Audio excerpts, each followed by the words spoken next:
Yeah.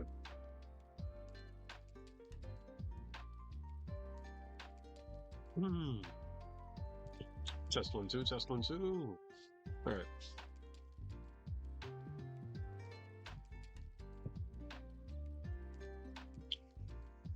Alrighty, my good people. Welcome to TCO Podcasts. Welcome to TCO Podcasts. Right now we're just waiting on Daniel to pull up. He should be hopping in hopefully any second now. I just gotta make sure you hold on. But yeah, guys, we're back again with TCO Podcasts. This is a series where I bring in pro players, content creators, pro players, and content creators to basically give their thoughts, share their opinions, and hopefully, just spread some knowledge. Um, a few weeks prior, we had Nitro, Black Vegeta, and Double L on the page. And today, hopefully, we will be having Tree Man, What Daniel Will Do, or Daniel, as he's more commonly known. And later on today, we're going to have Cloud 805 and Zane FGC on the channel. So, a lot of knowledge to share, a lot of perspective, I feel, will be added to, you know, just to the new people that are coming into the community, man. So, aim is we get things going. Oh, he's not responded yet. All right. And yeah, we'll just get this going, dude.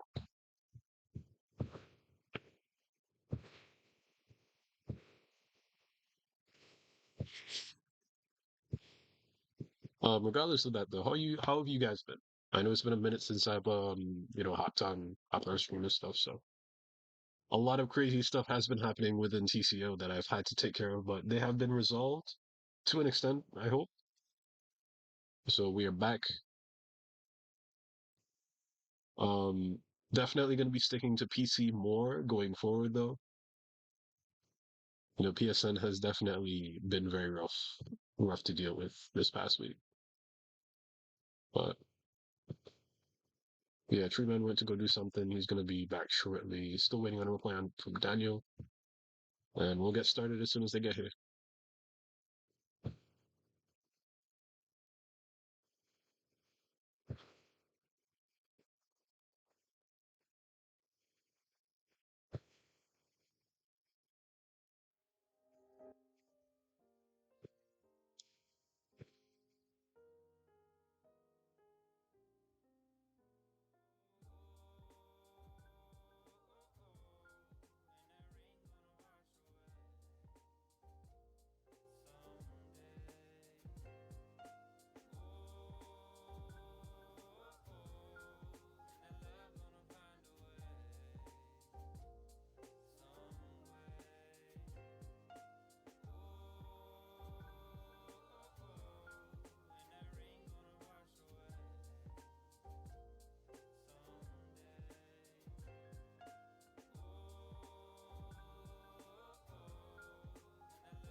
Um,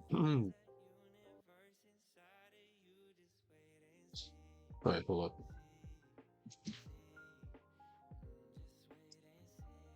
Oh.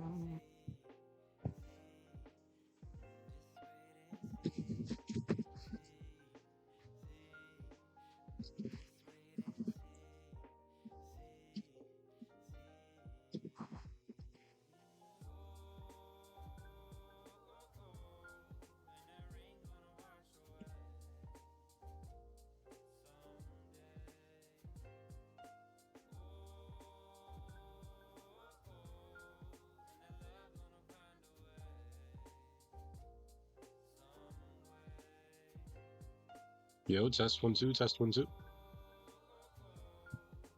Um, Should be all Oh, sets. oh, what? Hello? Hello? Yo, Daniel, what's good, brother? Yo? What is Dreaming. good? Daniel, what's happening, gang? Oh, I can't Mhm. hear you. Oh, that's not good. Oh, Say this something? Mic check, mic check. test one two, test one two. Here we go again. I can hear you. I can hear you. Hold on. Oh no. What Okay, settings I did you see. change for us to be able to be heard? What happened? Oh, you can hear us now? Hey, Yeah, we can hear everything, you. Yeah, I can hear everything. you guys now. All right, perfect. Hey. Well, first and foremost, Daniel, thank you so much for pulling up, bro. I understand. It does take some time to do like something like this, so I do appreciate you taking all that time. Um, and yeah, no, this is awesome. I'm glad you're here. Of course, was good, was good, was good. What's That's happening with the head? But Midas, let me ask you a question, brother. sure. Let's get this out the way to get this Let me ball put your rolling. volume at 255. Hold on. All right, bet. So with the announcement that we had at LCQ with the delayed rollback for what, the eighth time out of like a whole another 2 years. Like two So Hmm. years now. Right, right. yeah, you love to see it. So where do you see this game going? Do you think like more tournaments can be held for this game, or should people like just start moving on until something actually official drops for this game? To be honest, Um, at this point in time, like with the way the game is headed, I think it's still possible to continue playing the game, but at this point, you're playing more for fun than anything else. Like us going to the house on Saturdays, on the weekends with Bum, I think it's heading towards the direction of we're just gonna play at times. It's gonna be like the backdrop is the reason why we became friends. So it's probably the reason why we still play.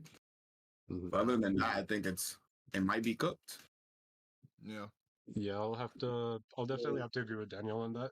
In like how I see it, Dragon Ball has always like Dragon Ball is Dragon Ball. You know what I'm saying? Like it's always gonna be around. It's always gonna have like a place. But with how I feel like Bandai has been treating this game, it's not looking good in terms of like the competitive scene. Like a lot of the players already left. Like as you guys are aware, like they've already left. They're already doing other things. There will be new players once rollback comes through, but like how many new players? No, I don't know. That's yet to be determined. You know what I mean? And it's not Yeah. helping for the fact that they, as you said, delayed it for like what, 50 years? What? It's Regardless, been since WoW won Evo, so it's been a while. yeah, man. Damn. So, um, like I still like me personally, right? I still want to improve in the game. I want to get to a point where fellas can really hang with some people. You know what I'm saying? But like, what's the point? I feel like if fellas aren't even gonna be you know, in these tournaments anymore, if they're even gonna host, like it didn't even make Evo, bro. Like, what's the point, right? Yeah. I mean, obviously, I just feel like it really did make evil once that announcement dropped, and that was it. That was it Yeah, after no, that. that was rough, man. And I I just wouldn't think, say that. I'll disagree on people not playing the game, like because we're just mainly upset at the fact that we haven't gotten rollback. It's Hmm. been I think it's been a clean 2 years. But the fact that the beta showed us that um people it's are willing actually to play the game or willing to come back to the game if it has rollback. Because if you look at the numbers like on Steam charts, for example, it showed you like a huge player. A lot of the people in the player base came back. A Hmm. lot of people came back to the game. happening. So it's not like it's it's the end. It's just how you say the waiting room. Yeah, The that waiting really is room, it. yeah. Because I definitely feel like with the position, like all the games that are out now, I definitely feel like Dragon Ball is in this filler arc position to where it's just literally go play something else, leave this alone for like a Yeah, while man. Like until something actually comes out. Grand Blue, Tekken, bro, is Tekken's low-key like caught my attention. Like there's been no other that has done that in a minute. And like this one is kind of, it's caught my eye. I know Daniel, you're playing Grand Blue, right? Yeah, I've been. It's like Tree Man saying, right? Like, it's just one of those things where you just go play another game and then come back. Like right now, for example, I'm playing in Wanted's Ladder with for Damascus. Hmm. So it's like people will show up. It's just the amount of people that will show up is a lot less compared to before. I see. Yeah, it's still like a decent enough number to just get something started. Because I mean, I'm not that into Grand Blue. I'm fully in love with Tekken. There's Undernight I'll dabble in every now and then, but like that, the point still stands that there's plenty of bones to gnaw on while you're waiting for, like, if you really want to play Dragon Ball, if you're like Shad, who's advertising the rollback for Dragon Ball every 3 minutes, then you have like these other games you can actually But play. I don't think it's a bad thing inherently. Like if we were to like advertise rollback for us to play amongst each other, I don't think it's a bad. It's just is everyone willing to do that? I mean, if That's you're the willing thing. to boot up the Yeah. game, are you willing to boot up rollback? I definitely am, but I'm not speaking for like the rest of the people because I've done it plenty of times before to where if you have the crackback, right, and you log on to Dragon Ball, the crackback. So if you have this rollback and you get on Dragon Ball and you're waiting for a match, it's like a regular online match. You'll probably be there for like 10, 20 minutes. But if you go to like delay based netcode, it's instantly in there because there's still like a bunch of people who don't trust like downloading files. There's people who don't even want to download the files to begin with. So, That's like, crazy. yeah, the rollback, at least in my experience, the rollback, like the cracked rollback, is the equivalent of like parsec. Like you have to go out of your way to find someone who actually has it, and then set up a ring because you're rarely ever gonna find somebody online. And casuals, yeah, It is Yeah, rough. you're you're kind of talking to you're yourself in kind of casuals. fighting I'm with not it. gonna lie. You're But like, definitely talking to yourself in casuals. I feel like it shouldn't be hard to find someone to play with, though. You know what I mean? Like, we still have like the DBFZ server. This fella's on Yeah, like rollback every day. You know what I mean? that's what I mean, though. You got to go out of your way to find them. Yeah, It's you not have like to go out of your you way. can, yeah, you can't just boot up the game, join to casual, and like, all right, bet I'm gonna find somebody. Like the rate and finding a match and the crackback to delay based, it's a significant difference. I do Like just want to say, if we were able to oh do yeah, that, then that would solve a lot of issues, right? If we were able to just boot up the rollback and Well, have a match find instantly, like we're something. doing delay base, this mhm. wouldn't be a problem. It'd be a 100%. non-issue. 100%. That was like one of the reasons why when Street Fighter even first dropped, everyone loved the multiplayer because it's like you finish the match, next one, finish this match, next one, and it's just constant flowing. I That is uh, not happening. I do just want to add in, fellas. For a beta, the rollback was actually pretty amazing. I just just want to throw that out there. I played with a Oh, for sure. fella in Israel, dude. Like Yeah, that's crazy. In Israel, bro. And yeah, we had that's we why had it a pretty hurt good twice match, as you much. know. So Damn. like, From like I it really does show like how great it was. That's why it hurts all the more oh when we man, went to LCQ and they were like, yeah, maybe Yeah, next year. there's a reason, right? Like we're at LCQ and we're just there like, okay, like Hiroki not here, GG's. hmm Jeez. We're literally like, oh, Hiroki's actually not here in person. All right, yo, good shout out to seeing that y'all. one dude. Like, Shout out just to that one dude who was just like, "Let's go." He was so hyped. He had me dying, that man was praying for the downfall. He's man. praying for the downfall of Dragon Ball. Yeah, it's too many issues that go on right now. Like you can see from the feedback from the players, right? hmm Like when they put the video on the screen and we're just like, are you serious right now? Like It's a broadcast. Oh, we're getting a video, like you can't even show us or tell us how you really feel. hmm nope. Yeah. So that's the part like you can say like they're out of touch with the community in a way. Oh, most definitely. Um, I- this is all stuff that I do want to get into, though. Like, this is like the meat and potatoes. You know what I'm saying? But I do have some questions that I do want to get into with you guys, kind of just see where the history is with the both of you. And we'll definitely get into the rollback stuff and how we feel about that further on in depth. You know what I'm saying? Mhm. Um, First and foremost. All right, perfect. So, Daniel Treeman, what brought you into the FGC? Uh, well, my best friend who I know from playing MMOs, like literally my entire life, he hmm used to compete heavily in in Blaze Blue, And then naturally, like, when Dragon Ball came out, he was like, yo, you should come play this game with me. Because we always play MMOs together. We were playing Dragoness at the time. I don't know if you know that. And it kind of just went from there. It was like from one day we were playing, and then he was like, yo, we should play this game together. I was like, all right, but. And here I am, a bunch of years later. Right. Host Yeah, of the no. dirty. That's godlike. Mm-hmm. Yeah, like Oh, it was sweat. definitely Loki the same thing for me, bro. Like my homie, he pulled me into the game when he was like, "Yo, Midas, you're learning this game." I was just like, "Wait, what's this?" And then he starts kicking my ass. I was like, "Yo, screw this, man. I'm gonna get good and kick your ass." I was just like, here we are, dude. Like, doing our thing, right? That's definitely how it goes down most of the time. You just get your ass kicked one time. It's like, all right, fuck, I can't let you keep watching me right now. Yeah, exactly. I gotta play this game. I does have to play this game. It's definitely how you say a learning curve when it comes to playing fighting games for sure though. Mm-hmm.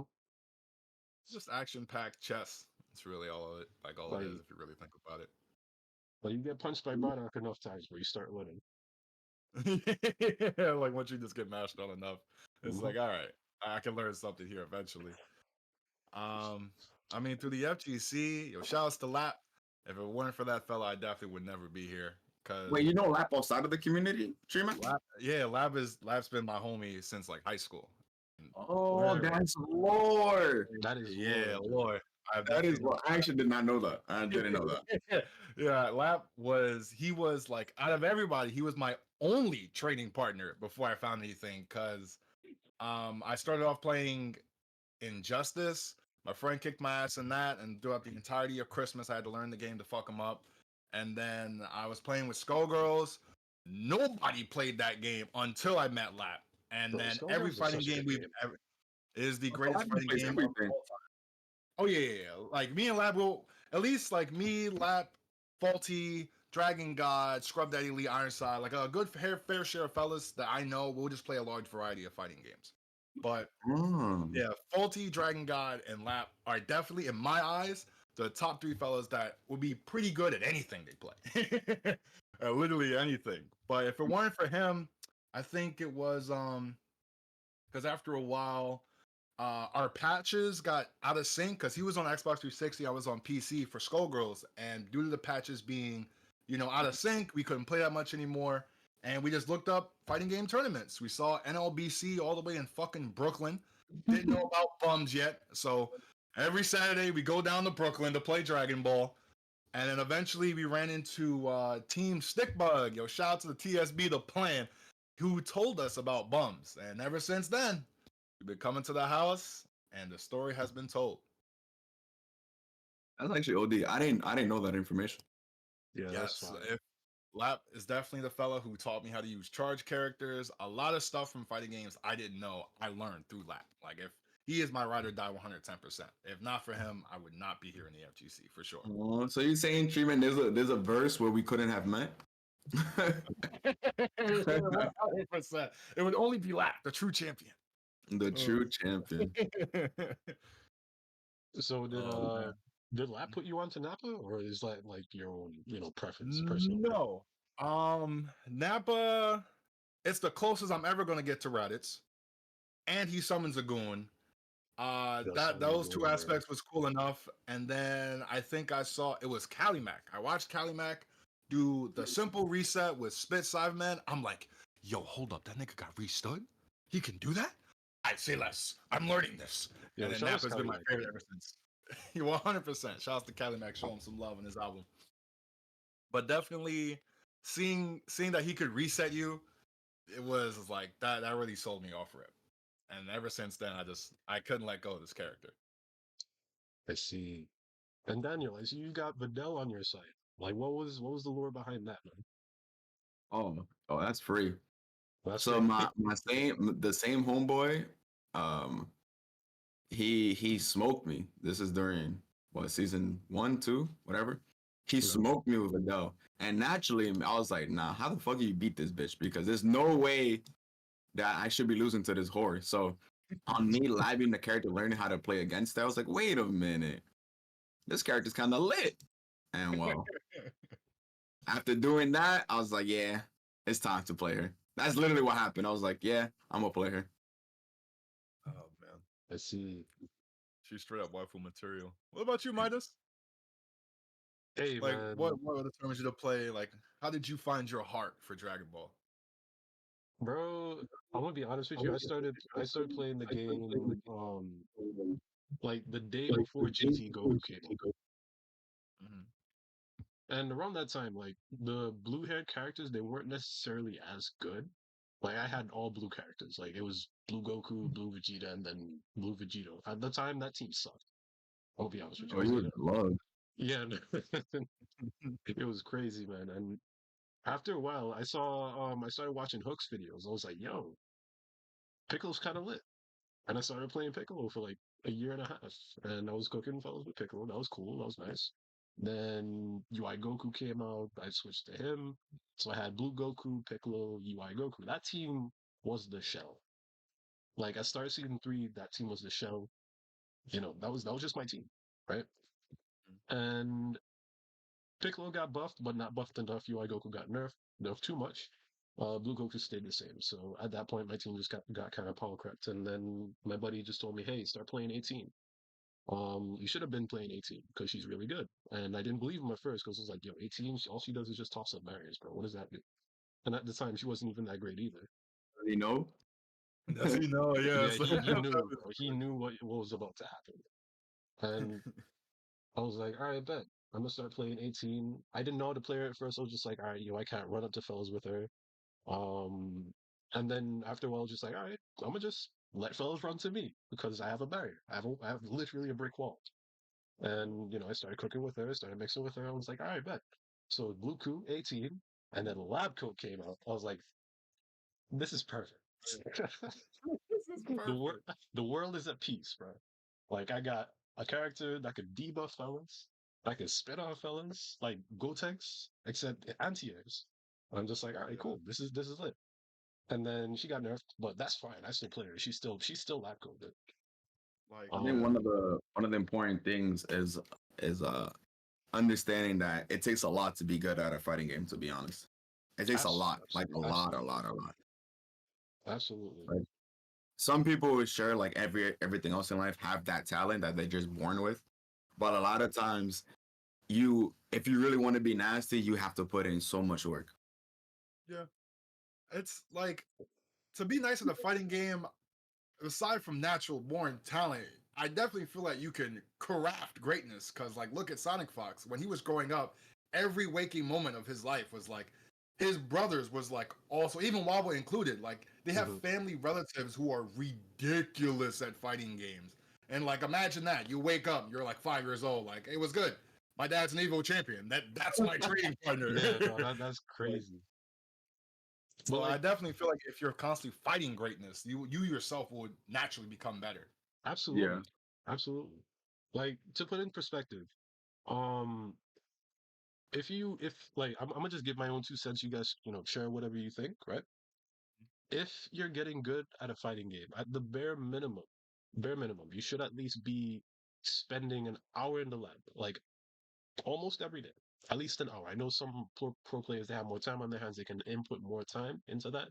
But if you can spend an hour in the lab, testing your defense, learning some more offense, testing out your mix-up, seeing what works, what doesn't work, you know, at some point that Um, consistency will go over into your gameplay. Because like not everyone has Mm, that type of time, you know what I'm saying? But results show. yeah, I no, think. it's weird though, right? Because like it really depends how you put your time into the lab. Can I expose you, Tree Man? Oh, yeah, sure, go ahead. Huh? Yeah, go ahead. I'm about to be exposed. It's crazy. Go ahead, brother. Go No, ahead. no. So there's a lot of times where I'm just using Tree Man because he's in the call right now. Mhm. Mhm. But there's a lot of times where you can say you can lab, but some players don't know what to lab exactly, what to look for, or what to do in a scenario, or just there's a lot of question marks. So you end up labbing things that are I don't want to say useless, Mhm. but not practical or not worth it rather. Like like for example, Treeman didn't know things like 5S with SJ Vegeta into Rocket Kick jails is a frame chop, right? Mhm. He didn't know that. And how did he learn that information? By somebody else like telling him. So like even though labbing would be helpful, sometimes you need somebody else that's more experienced, like in another game or done it before, to give you to pass down that knowledge. The labbing then helps after the fact. That's how I view it. It helps after you get said information. And then you expand upon it. Like now you're like, oh shit, I can do this. Okay, so what if I can do this? And then you build from that idea. Mm-hmm. I 100% agree with this because that is literally the way Lincoln Morris would play, aka Dragon God. He plays like arcade style. No matter what the game is, I always ask like, "Do you want to hit the lab, learn some button?" He's like, "Nah." I'm learning that shit as I go. You just jump in just to get a feel for the game because I mean, obviously, I would say that you're labbing to win a tournament or just go far in a tournament, and all you got to do is beat your opponent 2 times. So if you're constantly throwing yourself, if you're constantly throwing yourself into a situation where you're fighting real players, and it's like you'll get understanding of like, okay, this is popular. Okay, I can see this is really spammy, et cetera, et cetera. You get to download more information, and like Daniel said, while you're fighting, you get to learn little niche things. Cause like, look at Scamby for example. You see the shit he does in tournament. You're not labbing that. Those are very niche, but that's when players develop their play styles, right? Right. Yeah. Right. Like Scamby has a unique play style. You know, Scamby want to go for his resets. You know, he wants to sneak in his command grab here and there. You know, he wants to get you with a setup in a specific spot to hit you with some BS. Like we know what Scamby wants to do, but that takes you've been playing it for so long that now it just okay. This is how Scamby plays. He's gonna want to do this here, and you go from there, right? Yeah, 100%. I can agree with that fact. Like 1 hour of labbing after playing, I can agree with this because I do feel like you need to have player experience before you Yes. hit the lab. That way you can Which be at is least pointed in the right direction. yes, and that is an issue as well because like some players they will just play and play and play, and they won't go back on the matches that they've lost or look over as to, hey, why did I get hit there? Hey, why am I blocking and getting hit with a four-way right now? You know what I'm saying? Like, Yeah, you know, some people don't know that information, right? hmm Like which that's is, when you lie, like, damn, wait, GT Goku hits. Wait, that's a 50-50? Wait, let me see. Now, because you have information, you go ahead and you test it. mhm. And it's like seeing why they did these things or like why they, why they choose to super jump or frame one moon jump this way or like, why did I, you got what I'm trying to say, right? Like Yeah, there's 100%. Yeah, decision yeah. making. There's decision Yeah. making that goes into everything. You can't just autopilot, especially with good players, because they're taking notes on everything. I think Dragon Ball is I definitely feel like you can autopilot. It's very easy Like to. It's very Uh, easy yeah. for sure. see that. So you could theoretically autopilot, right? But what I learned, what I learned is that if you autopilot in Dragon Ball, you have to be nasty already. Mhm. You have Yeah. to already be at a decent level. Like I learned this from Pred actually. Pred was like, look, since I'd be streaming the game every day or whatever, and I'd be playing a good amount, naturally, I'm gonna get better at the game. But what also gets better at the game is my autopilot. Like that's gonna become better. So like when I'm playing against somebody, if I just play them without thinking, I'll be nasty, right? But now if I'm playing against a tougher opponent and I have to actually use my brain, I become even better. And that's like where the autopilot separates you from. Because if I'm playing you on autopilot every single time, that means you're not really a worthy opponent. You're not forcing me to use my brain at all. Mhm. And it's stuff like that that makes you from a good player to a great player. Words of wisdom from Daniel, bro. You love to see. Love that man. He's definitely spitting. Yeah, it's like you can definitely be on autopilot depending on your opponent. Hmm. If if what you're doing is the same thing and your opponent can't beat it, why change? Until your opponent can beat your autopilot, then that's the only time where you turn on the brain to just change it up a little bit to see how they adjust. Right. Yeah. Like there's a reason why um you know some players are like, oh yeah, I don't have to even put on my headphones to play against you. And I don't need to. I don't need to lock in to play against you. It's just like, oh, I gotta play so and so. Okay, cool. And Like, you all just right, keep it pushing. Damn, bro, Sweat like you get hit with the automatic handicap is like kind of crazy to me. But like it. it's telling, you know what I'm saying? Like it says a lot. Yeah. Like right now, no flame to my opponents. Like I told you guys earlier, I'm playing in ladder, right? Mhm. Like there's players that I'm playing against right now that I can play and talk to you guys at the same time while maintaining focus. Because it's just like I'm autopiloting. This is just I'm not. They're not forcing me to think. Mhm. So I got it's like when you play for so long, you get your level. I'm not because I'm not nasty. I don't even want to sound like I'm good because I'm not good at this game at all. But I would say that once you play a long time, you kind of just start pressing your buttons, mm, I see literally, what you and you don't have to mean. really think too much. literally the equivalent of training weights. That's really it. You just got your training weights on until a nigga makes you lock in. Excuse my French. Until someone makes you lock in, then you just take off the weights and you're ready to Yeah, go. Yeah, like, that's literally it. Mhm. I mean, you see it at the house. You see it at the house tree, right? 100%. Sometimes you don't have to lock in. It really just be like sometimes.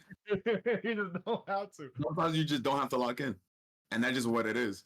Mhm. Hmm. I mean, being an autopilot, it's like you're in a very comfortable space. So it's like you have like I figured you would have a lot more confidence in autopilot than you would if you were locked in.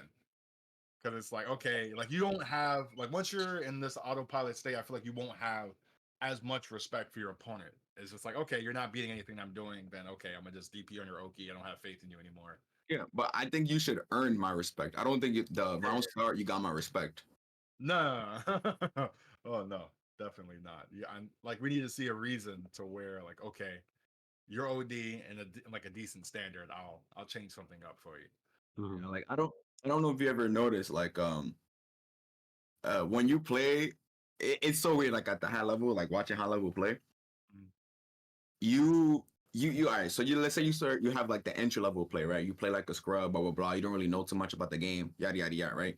Then you get to the mid level and the intermediate, whatever you want to call it. Then you get to like the advanced, and then you get to like the 1%ers, right?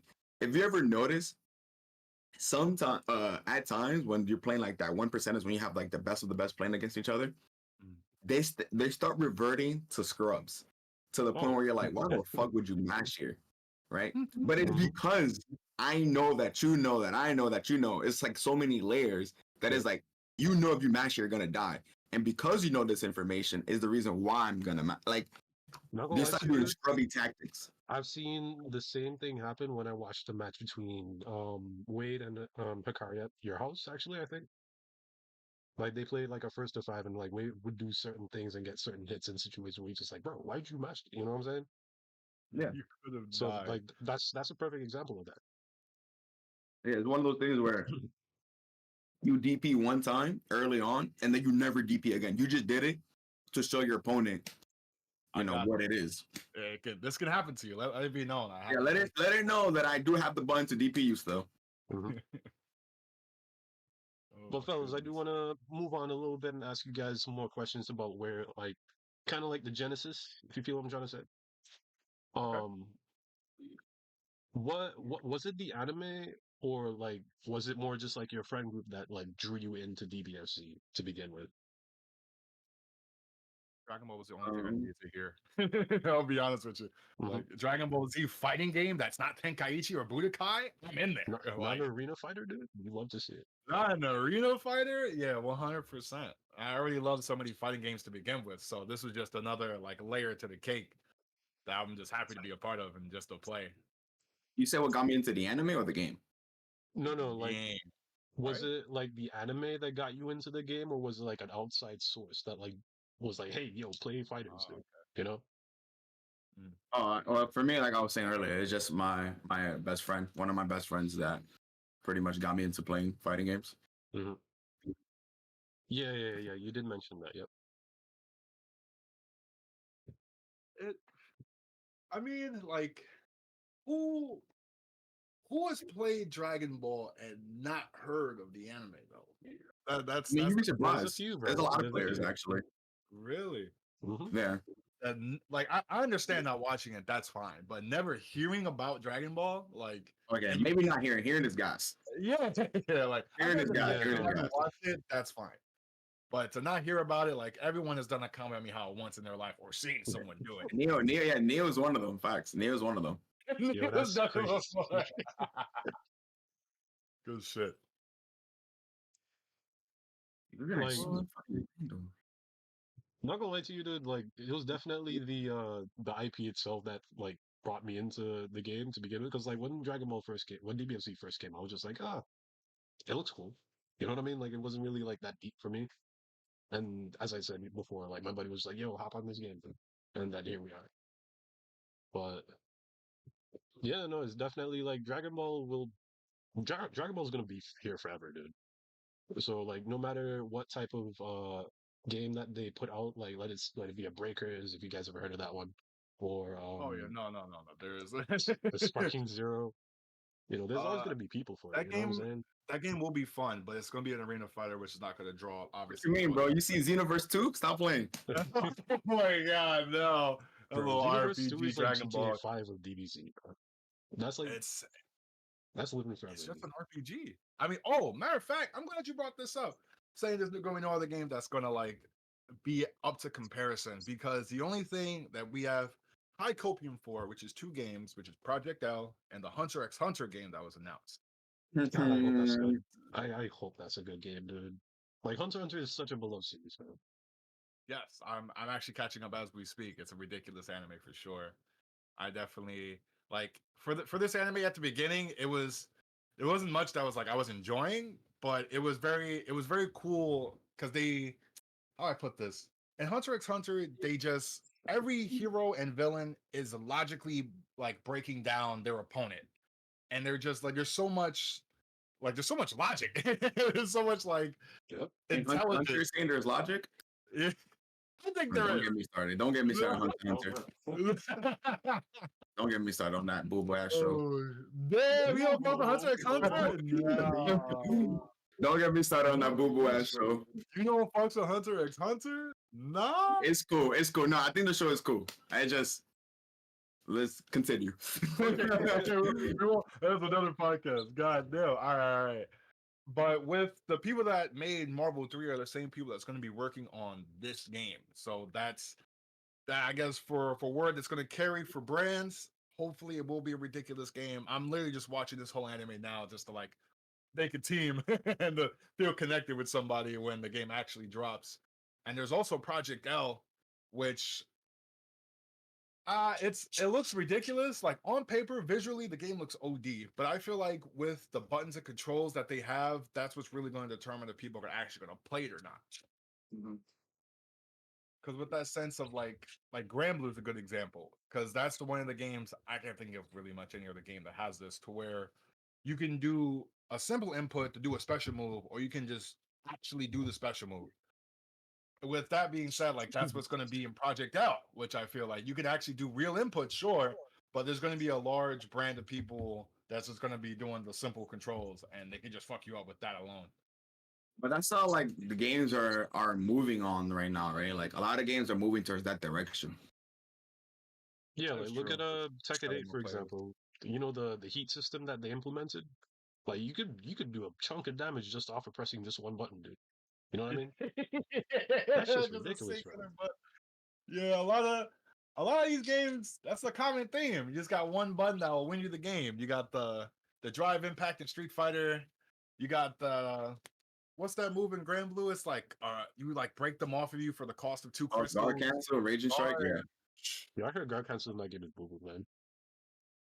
Yeah. But it's like, I understand the reasoning behind these things because like you want new players to play your game and you don't want a new player to play a game and it's too hard and then they drop it because the game is too difficult. So they add stuff like that so that the new player can feel welcomed.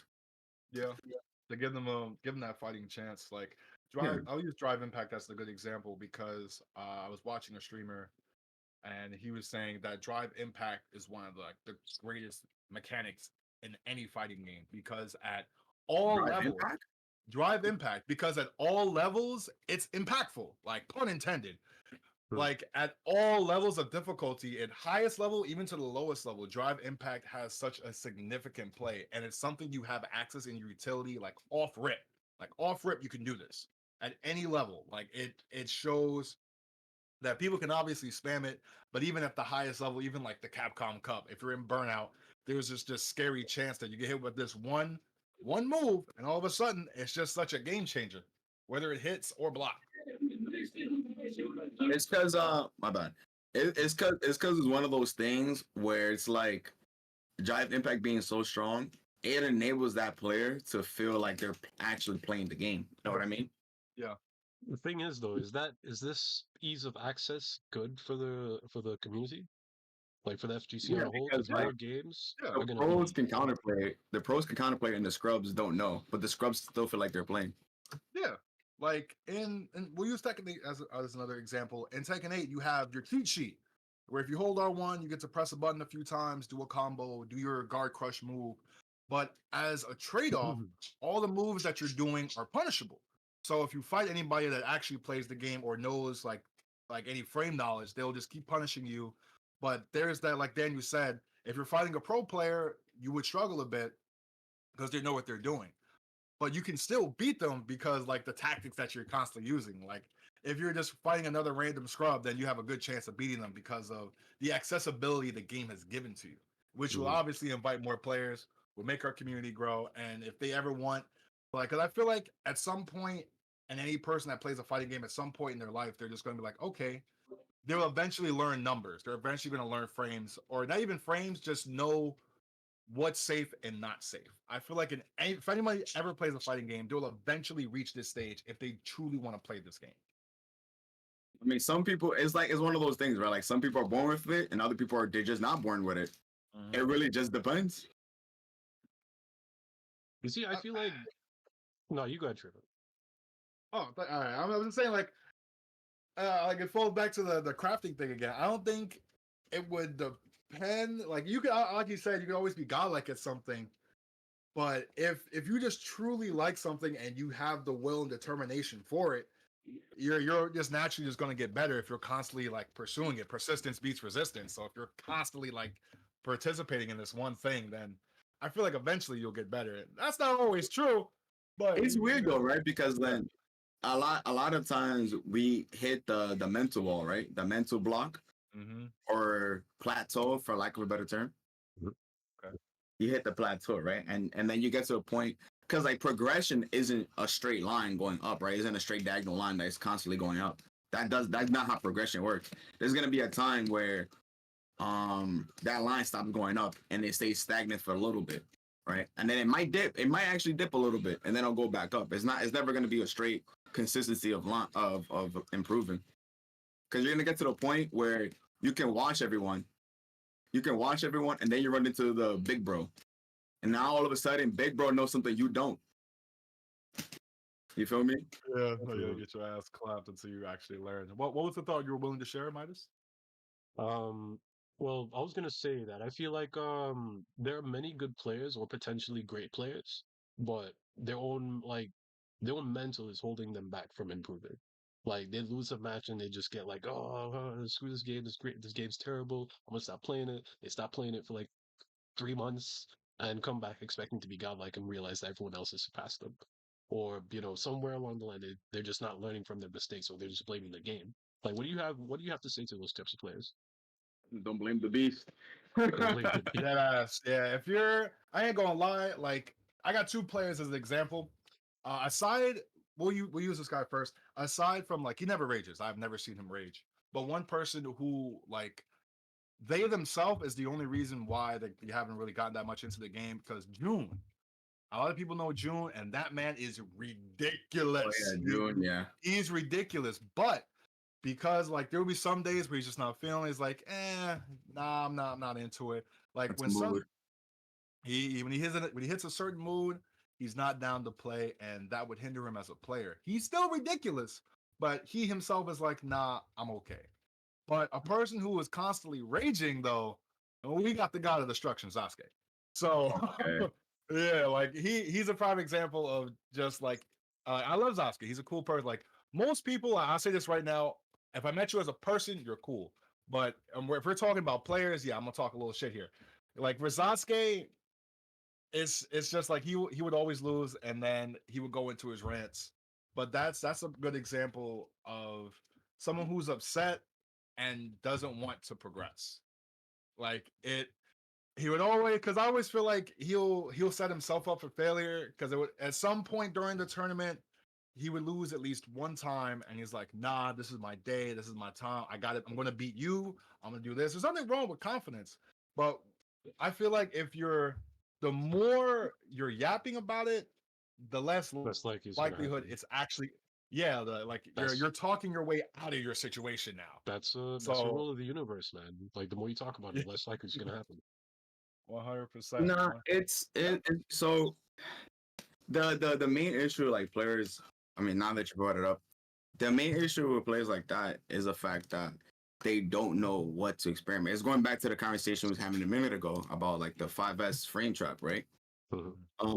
The 5S rocket kick frame trap, right? So there's a lot of things like Sasuke doesn't know. Like for example, there was one time we're at the house and he doesn't know about dash block, and he's like, "Oh, what is that? Like, how do you always manage to block my super, my DP?" I'm like, "Oh no, it's just I'm just dash blocking every time." And he's like, "Whoa, what is that?" And I show him, right? And then all of a sudden he starts implementing it, and now he's able to fix those habits where he constantly get like smoked for it. He can punish his opponents now, and he's just Mhm. like, "Oh, I didn't know that." And it's, I didn't know that either. The person who told me about that was the kill stage at CEO 2021, 3 years ago, 4 years ago, right? But it is information that was told to me that then I then passed down to another player. You Mhm. feel me? Because otherwise, I don't know. I never played fighting games before. I've never experimented like this before. I never really tried to take it to the next level until then. And now that I'm playing against somebody else who doesn't know this information, is like, all right, let me pass on this info. And I think that's the main issue with players like Sasuke, right? Like they just don't know things about the game, which hinders them. Mhm. Fair enough. Fair enough. Yeah, like as always, a knowledge check. It's A knowledge check definitely for any fighting game. it's definitely like that aspect. I feel like that really does differentiate from just like labbing and then just playing and figuring things out. I'd say because truth be told, I didn't even know about frame one moon jumping till Black Vegeta told me like 3 weeks ago. I didn't even know that was a thing. I've been playing this game for years. Aim Yeah, one Yeah. moon jumping. yeah, man. My Like goodness. you go full screen just from one jump. I didn't even know that was a thing. You know what I'm saying? I'm just saying to myself, they probably going crazy on the analog stick right now. Doing what they're doing, man. But it's just like you do your macros and then you're out of it. And then Yeah. I've been trying to do it ever since, and it's been helpful. It's been helpful. Yeah, it's a multitude of things, right? Because you can make the argument that some players don't think enough, but if you don't know, you don't know, and that's really what it comes down to. Mhm. But I would also say like one of the main thing that help a lot of players, it does come down to like decision making. That actually plays a huge factor. Like, yo, why this guy smoked you 5 times for pressing DP? Why you keep doing it? Like he knows he knows when you want to DP. He knows how you want to play. Why Mhm. you keep giving it to him? Right? This is just poor decision making. Or sometimes it comes down you're playing perfectly and then you make that one crucial mistake and you All it then takes is start to one. get steamrolled. Hmm. Huh? No, I was just saying, all it takes is one. Yeah. Like you ever seen players have a 3-1 character lead and then they fumble the lead? They lose that 3-1. So That's many me. That's times, me. man. Yeah. That's a real thing though. Like that's an actual real thing. Hmm. It's because like what happens a lot of times what happens in a fast paced game like Dragon Ball, what ends up happening is you play a certain way to get that 3-1. Like let's say you're playing OD fast, you're outrunning your opponent, you're doing everything, you're just outspacing them out, everything. Like you're just outplaying them, right? And then for something, I don't know what it is in the universe, you see, oh shit, I'm up 3 characters to 1. And then you start playing completely opposite to what got you to that situation. And now all of a sudden you're playing like a bot. Is it like the innate instinct to just troll that fighting game fellas Mm. has? Like they just want to troll. You know what I'm saying? Like they're not even trying to. They're just like, oh man, I got this. Who cares if he takes his one character? Oh man, wait, he Yes hit me and again? No, no. it's fine. I got one more character. Flashing Nah, it that's into your definitely a choke teeth? That's crazy. Nah, it's definitely a choke gene because like what ends up happening as well, right? Like that first, like so what usually happens. This I can tell you for a fact what normally happens, right? You up Mhm, that 3 character to 1 lead, right? Your opponent gets that hit. Let's say your opponent hits your point character, whatever the fuck may be, right? He hits your point character, and he hits that character, and you then do a terrible spark. You spark that character. Sometimes, like 80% of the time, it's not worth sparking that first character when you have a 3-1 lead. It's right. usually not worth it because if you get hit again, you're fucked, right? But what usually happens is you have the lead. That opponent gets the hit on your character. You then do a bad spark because you panicking now. That character then dies. Now all of a sudden you're like, oh shit. Now you're playing scared. And that's normally if you watch any 3-1 leads, that's usually what happens. It Mhm. happens so often. It's insane how often it actually goes down. I Shoot, definitely agree with man. that. Like in that 3-1 difference, if the opponent, like no matter what the lead is, if that opponent hits you one time and then guesses on like your reaction once, like the mental state changes immediately. Mhm. Like immediately. Because like honestly, dude, like once you are like at a like what if you have the anchor and you get one character, like the game you could win. At that point, you've taken on one character. You're there. Like you're in there. You know what I'm saying? Yeah, I can see what you mean. I like also agreeing with Daniel says because like I was always in that mindset of like once you're in the lead, hold the lead. But in Absolutely. a game like Dragon Ball, a game like Dragon Ball, even like Tekken 8, like you have if you have aggression, you keep up the aggression because clearly you got to this state because your opponent couldn't handle what you were doing. So if you give them that time to breathe and think, then they can have that time to counterplay you and obviously outmaneuver you or outplay you in any way to get their shit started and then they're on the aggression, and if you can't handle that, then it's over. Yeah, because like truth be told, if you have the lead, you shouldn't be losing. But as Daniel mentioned before, decision making and just I don't know what is it like you just choke, right? Yeah, You it's know you that would literally activate you literally activate the choke gene. yeah. So that will cause It's like fans to lose. 'cause now all of a sudden when you switch your play style, you're no longer playing like Tree Man, right? Now you're playing like I don't know a little Sudo Voodoo. I don't know fucking know, bro. You're no longer playing yourself. Like you're playing a whole different game at that point. Right. Now this is where you start committing mistakes. That's the one I tell you when I'm yelling at you, Tree Man, keep running at him, or Tree Man, slow down. Is because I've noticed something from like the what's it called? What's the word when you're from the observer, from the spectator seat? Yeah, I'm seeing sleeper. something that you're not seeing. And I noticed like, yo, Treatment, what are you doing, bro? Stop playing like that. Like you don't play like this. Stop. Go back to what you were doing. Yo, I'm not And gonna lie to you, I'll dude. literally yell at you. I'm like, yo, what are you doing? I seen that clip, bro. I seen that clip where he was like, "Yo, he's nervous," and she was like, Yeah, yeah, "I yeah. bet." No, Yeah, that was sick. That was sick. I was like, That's "Yeah, all I need that's to prime hear. example. That's prime example. Because Yeah. I'm seeing Watsky and I'm seeing Tree Man and I'm watching the match. I'm like, oh, he's panicking a lot right now. He's randomly inputting buttons on accident. He's nervous. I'm seeing what's going on. mhm, And I yell to Treeman, maybe Treeman's not picking up on that. I'm like, yo, Treeman, he's nervous right now. And what happens? Treeman presses 5L, he crouches, he level threes. It's like, oh, okay, got him. Right? Because he's panicking, he's nervous. right." And that's what happens in tournament. Players get nervous. It is what it is. It is definitely a high stake, and definitely from Daniel's perspective, like obviously if you're a spectator not playing the game, then it's like you can see a lot more. And the fact you played the game before, you get to see like you get to pick up on players and their habits because you're not playing, so it's easier to focus on such a thing and then to see that. And W Daniel, I definitely gotta thank you again, bro. That man definitely yelled that shit out and gave me all the confidence I need to No, close out the game. that whole sequence was godlike. I just want to say that first. Yeah, shout out to the West Coast and Watsky, man. That shit was a godlike set. hmm Yeah, that set is like a prime example of like the power of friendship, if you will, right? But For sure. it's a very real thing where yeah, the outside looking in, it's like you may not be noticing it, but I do. I do notice it. And I'm telling you because you're my boy and I'm cheering for him. Like, yo, Tree Man, he's nervous, bro. Like, run with it. Like, use that to your advantage. You know he's gonna want to do things that are mashing, super dashing, the all 09 mash reflect, whatever the case may be. That all stems from being nervous. Mm-hmm. That's definitely like a next level to the player to where you got to pick up on habits. Like even when I would talk to like Hikari or Inzem, they would always like mention how like, oh, like when I see like Inzem or if I see like Hikari reach doing this or reach this state, Jesus Christ, that big thing was OD. When I reach like this stage, it's like, okay, you can tell by little like nuances of how they play. Of like, okay, I can do this, I can do that. Like once again, it just falls down to like the game of chess. Mm-hmm. It's like, Yeah, okay, essentially, almost, yeah. yeah.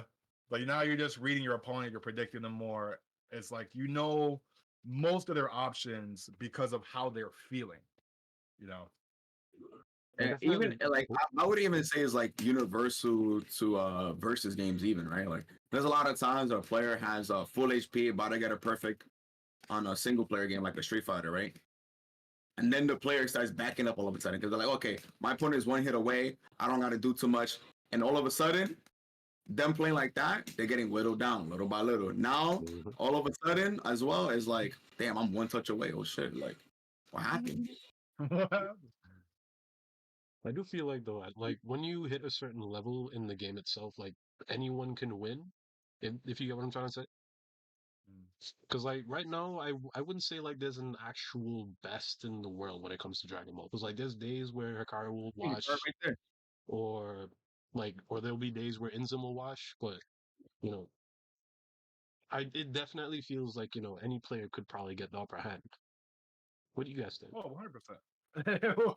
In a game of Giant Ball, like like if you see the LCQ, I think it was I don't know who Wade was fighting. All I remember is that that man Wade has 6 bars. And I watched him do perfect attack like 5 times. No, that was hilarious. Just like out of everything. So with a game like this, 110%, like you can definitely be trash and you can still kick ass. That's definitely the motto for this game for sure. Because they encourage you mashing with people like Cell, Lab Coat, fucking GT. There's a lot of scrubby tactics in the game that can clearly give you the upper hand. And you get put into so many scenarios in this game specifically that you're never going to be able to lab. It's just a random scenario. Like they super dash you, and then they did like a whole 360 around your whole character. You don't know which way to block. It's fucking insanity for this Mhm. game for But sure. it also comes down to the fact that you weren't well prepared. What do you mean by well prepared? Like if you're in a situation and you say to yourself, I don't know what to do, that means you came in unprepared, right? Like, Yeah. all right, I'm playing against you, right, Tree? And Yeah. I know that you play Napa. You play Napa, Broly, SSJ, Yeah. right? I know that information going into our set. Yeah. Now, if you hit me with like a Napa mix or a Vegeta mix, and I say to you, I don't know what to do there, that's my fault. That's 100% my fault. Because that means I didn't prepare myself to help myself avoid said scenario. I saw the scenario that I recognized the situation and prepare myself to avoid it, get out of it, whatever the case may be. It comes down to not having a game plan. Like the reason this happened is because I was unprepared. Good on your part for smoking me because I wasn't prepared. Congrats. I mean, but how can you prepare for scrambles though? That's not something you can prepare for. Like, Well, You can. the You idea I can. feel like is like don't involve in the scrambles to begin with. But if they do happen, use your best option. Like, it's at the end of the day, scrambles are just RPS, right? No, like the way you prepare for scrambles. The best way I can say preparing for scrambles and this game at least is not no, don't enable the behavior. Do not let your opponent enable the behavior. Like you have to stop them. Punish them for wanting to force a scramble. Like the Jafongs, the Dragon God of the World, the double L's, they will scramble all day with you. All day they'll scramble with you. You have to stop it. You cannot enable them. Like if you let them scramble you to death, you're gonna lose every single time.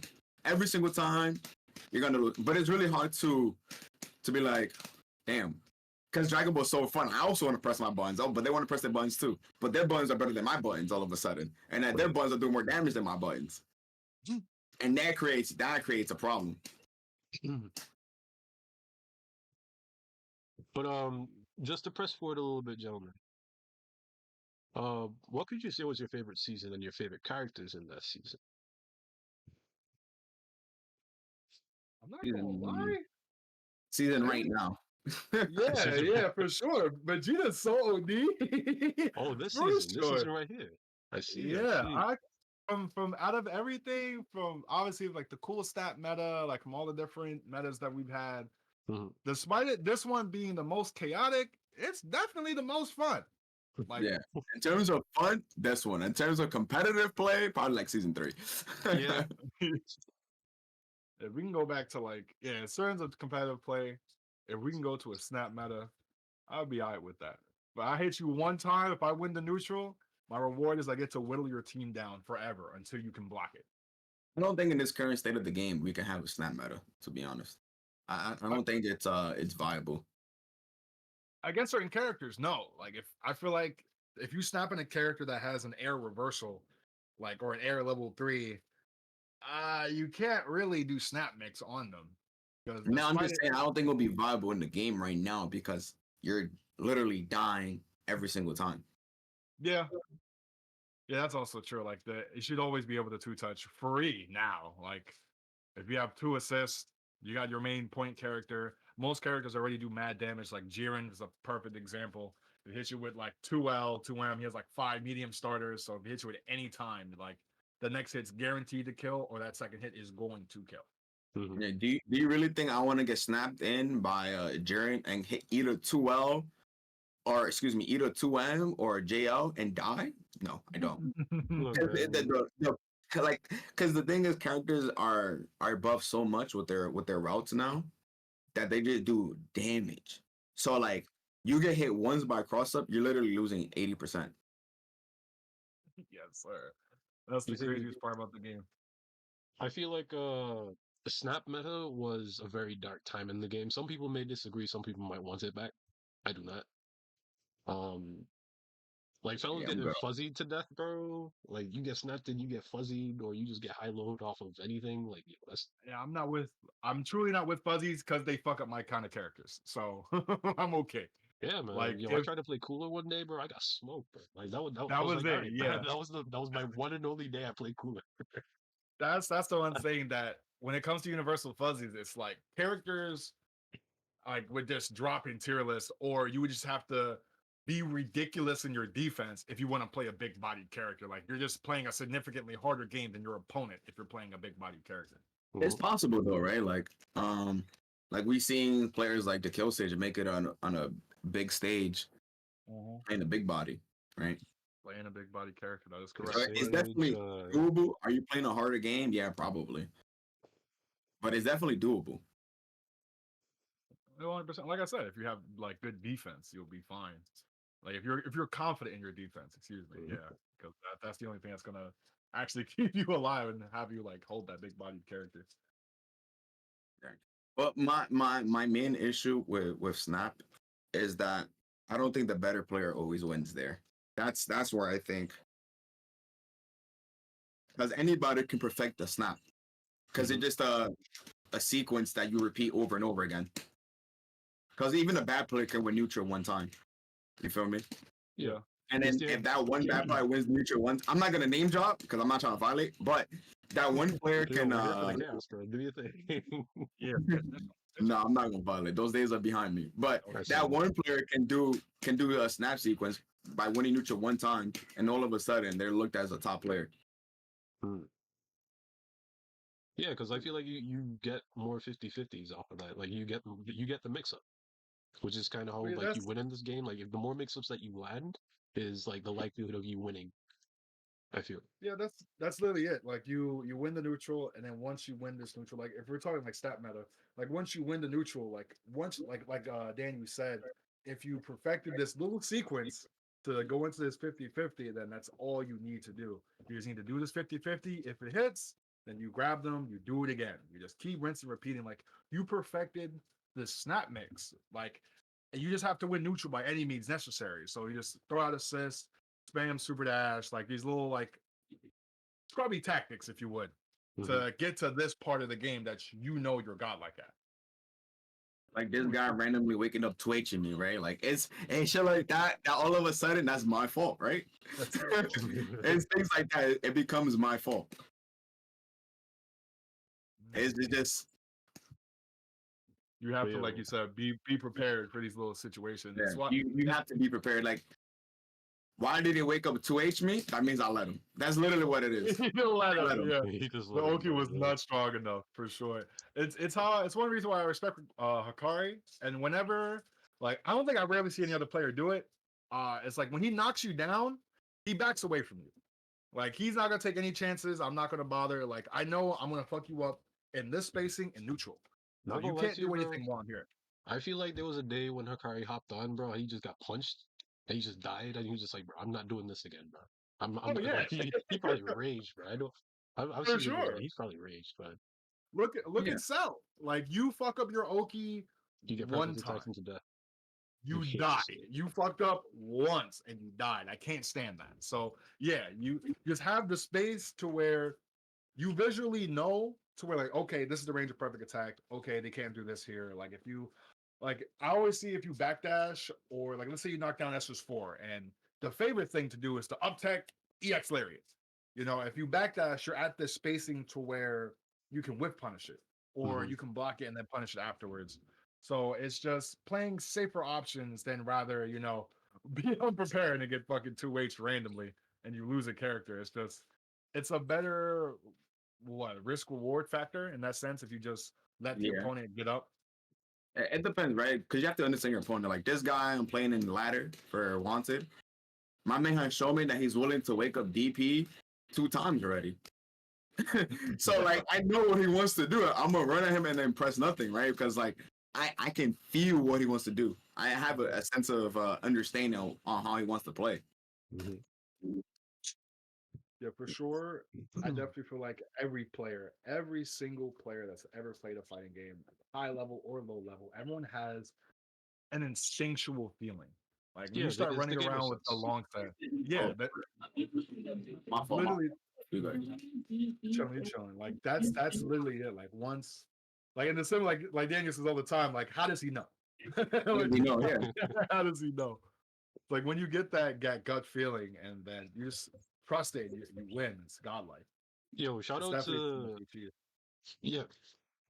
Shout out to first person shooters, by the way. Like they have like the highest gamer sense that I've ever seen in my life, bro. Like these fellows will peek around the corner and they'll just turn around and just click and then they're dead. You know what I'm saying? Like yeah. In situations like those, because I definitely used to sweat a little bit, is that you can like in this terms of like a tactical shooter like Rainbow Six or Valorant, is that you know the map, you know corners, in Call of Duty, spawns. mhm. So when you play certain maps and you're just constantly cutting corners, you can just always preemptively fire because there's not that much of a downside. Like Helldivers 2, for example, if you reload and there's still bullets in your magazine, you just wasted like 15 bullets. You threw them all away. And Right. Call of Duty, that doesn't apply. Like you can just always you throw away the 15, you just get your 30. There's no repercussion for doing that. So you can just always peek, shoot a couple of times around the corner just in case. Because what if someone does peek? And if they don't, all right, you just wasted 3 bullets. There's no skin off your shoulder. So it's interesting, right? Because I've had this conversation with numerous of players. Like I constantly ask this question is like at the absolute highest. This is for the stream chat as well. At the absolute highest, right? Like at the peak, the 1%ers, right? The 0.001%ers, right? The FPS gods, if you will. Mhm. What becomes the hardest game at the highest level? A fighting game or a first person shooter? And A fighting game. I feel like it'll be a I fighting game. I don't know, man. Like I've played Because you can. Mm, no, you go ahead, treatment. I got you. Okay, I apologize for cutting you off. But like in the sense of a fighting game, like we'll use like Valorant for a good example. In the terms of labbing, like no matter what gun you buy, no matter what skills you have, if I'm holding this angle and I see you, I pull the trigger first because I'm at this advantage. I've learned every like fucking peak, corner, everything about this map. You're fucked. In a fighting game, you can get scrubbed up in a fighting game. You don't think you can get scrubbed up in a shooter? Like, sure, people can just throw throw grenades and like across the map and hope to God they hit you. But that's just like by chance. You're hoping for the chance. Like it's just more. The RPS in fighting games is just way more ridiculous than it would be in a fight in like a shooter. Is it though? You see, Is it? that's what I'm not sure of, man. Like, I feel like a first person shooter is like the arena fighter, but actually with you know full on strategy. Like, there's so much that goes into it. Like, what is the team gonna do? Are they gonna peek here? Okay, I peeked here. Do I have to check back over there? You know what I'm saying? Like, and you gotta make sure that your team is like with you. On top of that, like everyone has to be coordinated. Otherwise, like you get smoked, no matter what. Doesn't matter if you're godlike. You know what I'm saying? Um, for a fighting game though, there are definitely a lot more there's a lot more controlled, I would say, a lot more controlled sequences that you can take advantage of. Not as much these days though. um you can definitely still get scrubbed out, don't get me wrong, but I feel like Because right, like they have the argument of your teammates can pick up your slack, right? But I'm saying in a scenario where all whether you're playing a Valorant, Overwatch, a 6v6, 5v5 shooter, whatever the case may be, where all Mhm. six of you guys, all five of you guys are on the same page. Like we're all equally just as nasty. Like we're all same skill level, equally nasty. We're the best of the best, right? Yeah. There's no slack in there anymore. Mhm. Now it's really coming down to strategies between your team versus the opponent's team. Yeah, that's what I mean. Like in the terms of a shooter, there are set game plans, and each set game plan could be outplayed. There's no super dash in Overwatch. You can't get DP'd in Valorant. Like, But you can get so spawn camped. Is what I'm like in an Overwatch yeah, game. You can get spawn camped. you can. Mhm. Like, but they'd have to previously already beat your strategy, or you have to be out of tune with your team. Like, there has to be something in play that has to be beaten. So, like all in all, like Overwatch is a good example as to where like this combination of ults is gonna fuck up your combination of ults. So the game plan now is just whoever reaches their ult first is gonna win this team fight and then thus give us an advantage. And in terms of Dragon Ball, like I have this team that's way better than yours, but because you super dashed me and hit me crossed up, and now all of a sudden I'm in a fuck position, and now all of a sudden I'm losing. Like, despite me knowing that I can actually topple this team, I've lost to this one mechanic or two. Like, I think that's the one thing that makes fighting games a little harder than uh the shooter because of mechanics. The mechanics in the game is really what's going to differentiate the two. But you can't say that because the mechanics also exist in fighting games, right? Like Yeah. you don't think super dash is a mechanic? No, I'm saying like there's no mechanics like in comparison from the fighting games to the shooter. Like the mechanic of super dash, like everyone has this. Like in the same sense, like everyone has a grenade, but Overwatch, every character is different, every character is unique, and there's counterplay to each character. Like you don't have to counterplay a universal mechanic in Overwatch. You kind of do though, because there is universal mechanics What would be a universal mechanic for a shooter? for Overwatch. I mean, universal mechanics. I mean, like, the abilities are unique, but you could take things like the ults. Ult is universal. Everybody has an ult, whether they're the same or not. Well, that's a different conversation. But Mhm. I can agree with so that. that Yeah. there are tools that everyone has access to. Point, click, move, left, move, right. Everybody has access to that.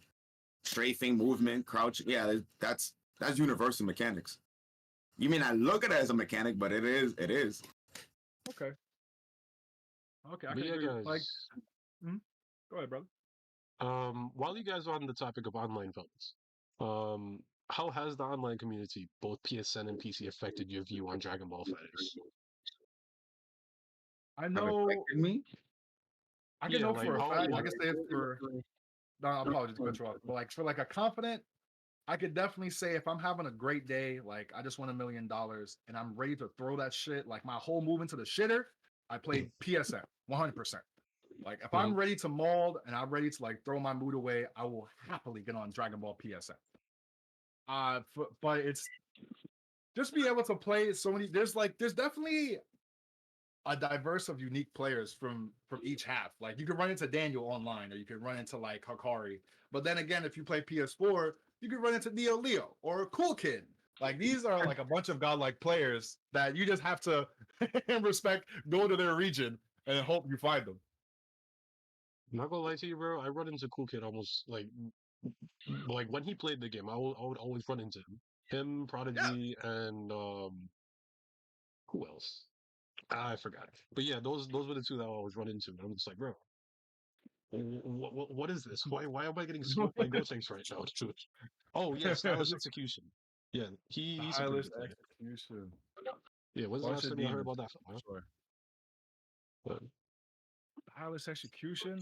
I mean, I haven't seen that fella in a grip. I haven't heard of size extrusion in a long ass time. Yeah. yeah, man, he's Like, doing his thing though. He's It's still on fun, PSN honestly. terrorizing Philly. But what about you, Daniel? How does like both of these communities from PSN? Have you played on PlayStation Online? Yeah, I started on PSN. Damn, Lord. I actually didn't know that one. that is actually more. I started on PSN. Okay. I mean, So no, I didn't. I was new to it. I never played games on. Excuse me. I've never played a fighting game before, and like I told you earlier, like my homeboy, he was like, "Yo, like the standard for consoles for tournaments is PlayStation." I was like, "Oh shit, well I don't have a PlayStation, but my brother does." I was like, "Yo, bro, can I borrow your PlayStation so I can buy this game and play with my friends?" He was like, "Yeah, sure, go ahead." And that's just how I started. Word. So what brought you to the light, or what brought you to PC? Uh, I found out the game was on PC. Okay, that fair enough. that's it. Fair enough. I found out the game was on PC. I was like, oh, I can just play this on PC. Mhm. I was like, the downside is that I won't be playing on actual tournaments. But then it like I learned that there's so much delay in PlayStation to the online to the TV. Like I learned there's so much delay. I was like, with all this delay, I might as well just learn how to play on PC and then just adjust later Mhm. on. Versus, I like I don't know. The PlayStation's too much delay. For sure. Fair enough. Yeah, I think it's just it would be easier. Like if you're like on PC, clearly, yeah, you'll have no delay whatsoever. And it's just that was what it is. It's just easier to just play when you feel like at maximum speeds to where everything's being given to you. And it's just easier just to like, okay, this is being delayed. I know what to do still. I just have to just delay it a little bit more. Yeah, God. that's fair. What I will say about PC though, ever since I switched over, I've realized that you need your mix-ups. Like, there's no if, ands, whatsoever, like anything. System mechanics will not work unless you have something really heavy afterwards. You know what I'm saying? I will disagree with this because ad size cannot mix, but he will put you in an infinite He block string if you he allow can it. condition you. Like that's one thing Yes, he's like really good at. You have to He understand though, right? Like yeah, Access, the way Access plays is he's not necessarily inherently mixing you, but he's hitting you a lot of pressure, forcing you to make a decision. decision. And then Yeah. those decisions you make, he knows your options then. And when you do set options, it looks like you're just hanging yourself in the scenarios that he's putting you in. yeah. Like there's like players like that to where instead of trying like, well, you could be like Wawa that's constantly mixing left and right, but you can always just bank on the fact of your opponent's like mental pressure. Like, how long are you willing to block? Like, it's Yeah. just I have a simple high low. It's mad reactable, but if you keep blocking, I'm gonna just keep doing it. You're gonna forever just be in a block string, and you can either sit here and block forever, or you can do something, and you just have that chance to perish if you do. Like that's what we're banking on. It's definitely an uphill climb for such a strategy, but it's still a cool one nonetheless. Like, yeah, you could mash here, but I could 2M you and TOD your character. It's fine. Yeah. But that's a very like all right, like for example, right? Uh at BBB, right? Fred the level 3 against Enzim, right? Fred fucked up his timing, but Enzim mashed. Whose fault is that? No, it was the other way around, I think. It was Pred who mashed on Inzum, right? No. Enzim beat him. Enzim beat him. He woke Oh. up 5-0. Yeah. Yep. Oh, Everybody right, was right. You're everybody right, was right. mind blown that he actually pressed there. Yeah, no, that But was tragic. And I mean clearly it's definitely unfortunately it is Pred's Like fault it's a because game, but like this is the legit like one more hit fight beat. yeah, like hmm, that's it. Like it clearly if who's it? I mean, if you mess up your Oki, yeah, I'm pressing for sure. Because in any scenario to where if you fuck up your Oki and you land before I get up, you're -1. It's just you're minus by a single frame. But that does mean I get to take my turn, and I'm just gonna fucking press square and I'm in there. And clearly most characters with a good auto combo, 9 times out of 10, it's safe. So shit, if it works, we're in there. If you're blocking, fuck it, I'm safe. Mhm. Yeah, it's a lot of like mind games because of course Pred is gonna say, "Bro, why'd you mash there?" And Enzo's gonna say, "Well, why didn't you meet me?" Right? Like it's Yeah, yeah. As simple as that. right. Like of course Enzo's gonna say, "Why didn't you meet me?" Or of course Pred is gonna say, "Why did you mash there? Are you dumb? Like you literally die." And Enzo's like, "Well, whose fault is it? I made Like, that decision when you did level 3. I made that decision already." like Fred was Oh, bro. definitely right, but it's definitely his fault for not, you know, as you said, like keeping it meaty. You know what I'm saying? But, Yeah, but it makes you wonder, right? Like, while Enzo was willing to throw it the whole set off of a level 3 wake up mash, like he was willing to do that. hey, Like bro, at yo, that that point, that's gangster, man. Like, yeah, It he is had a the gamble. balls for it, bro. It is a gamble. that's Well, just that's what it comes down to a lot of the times.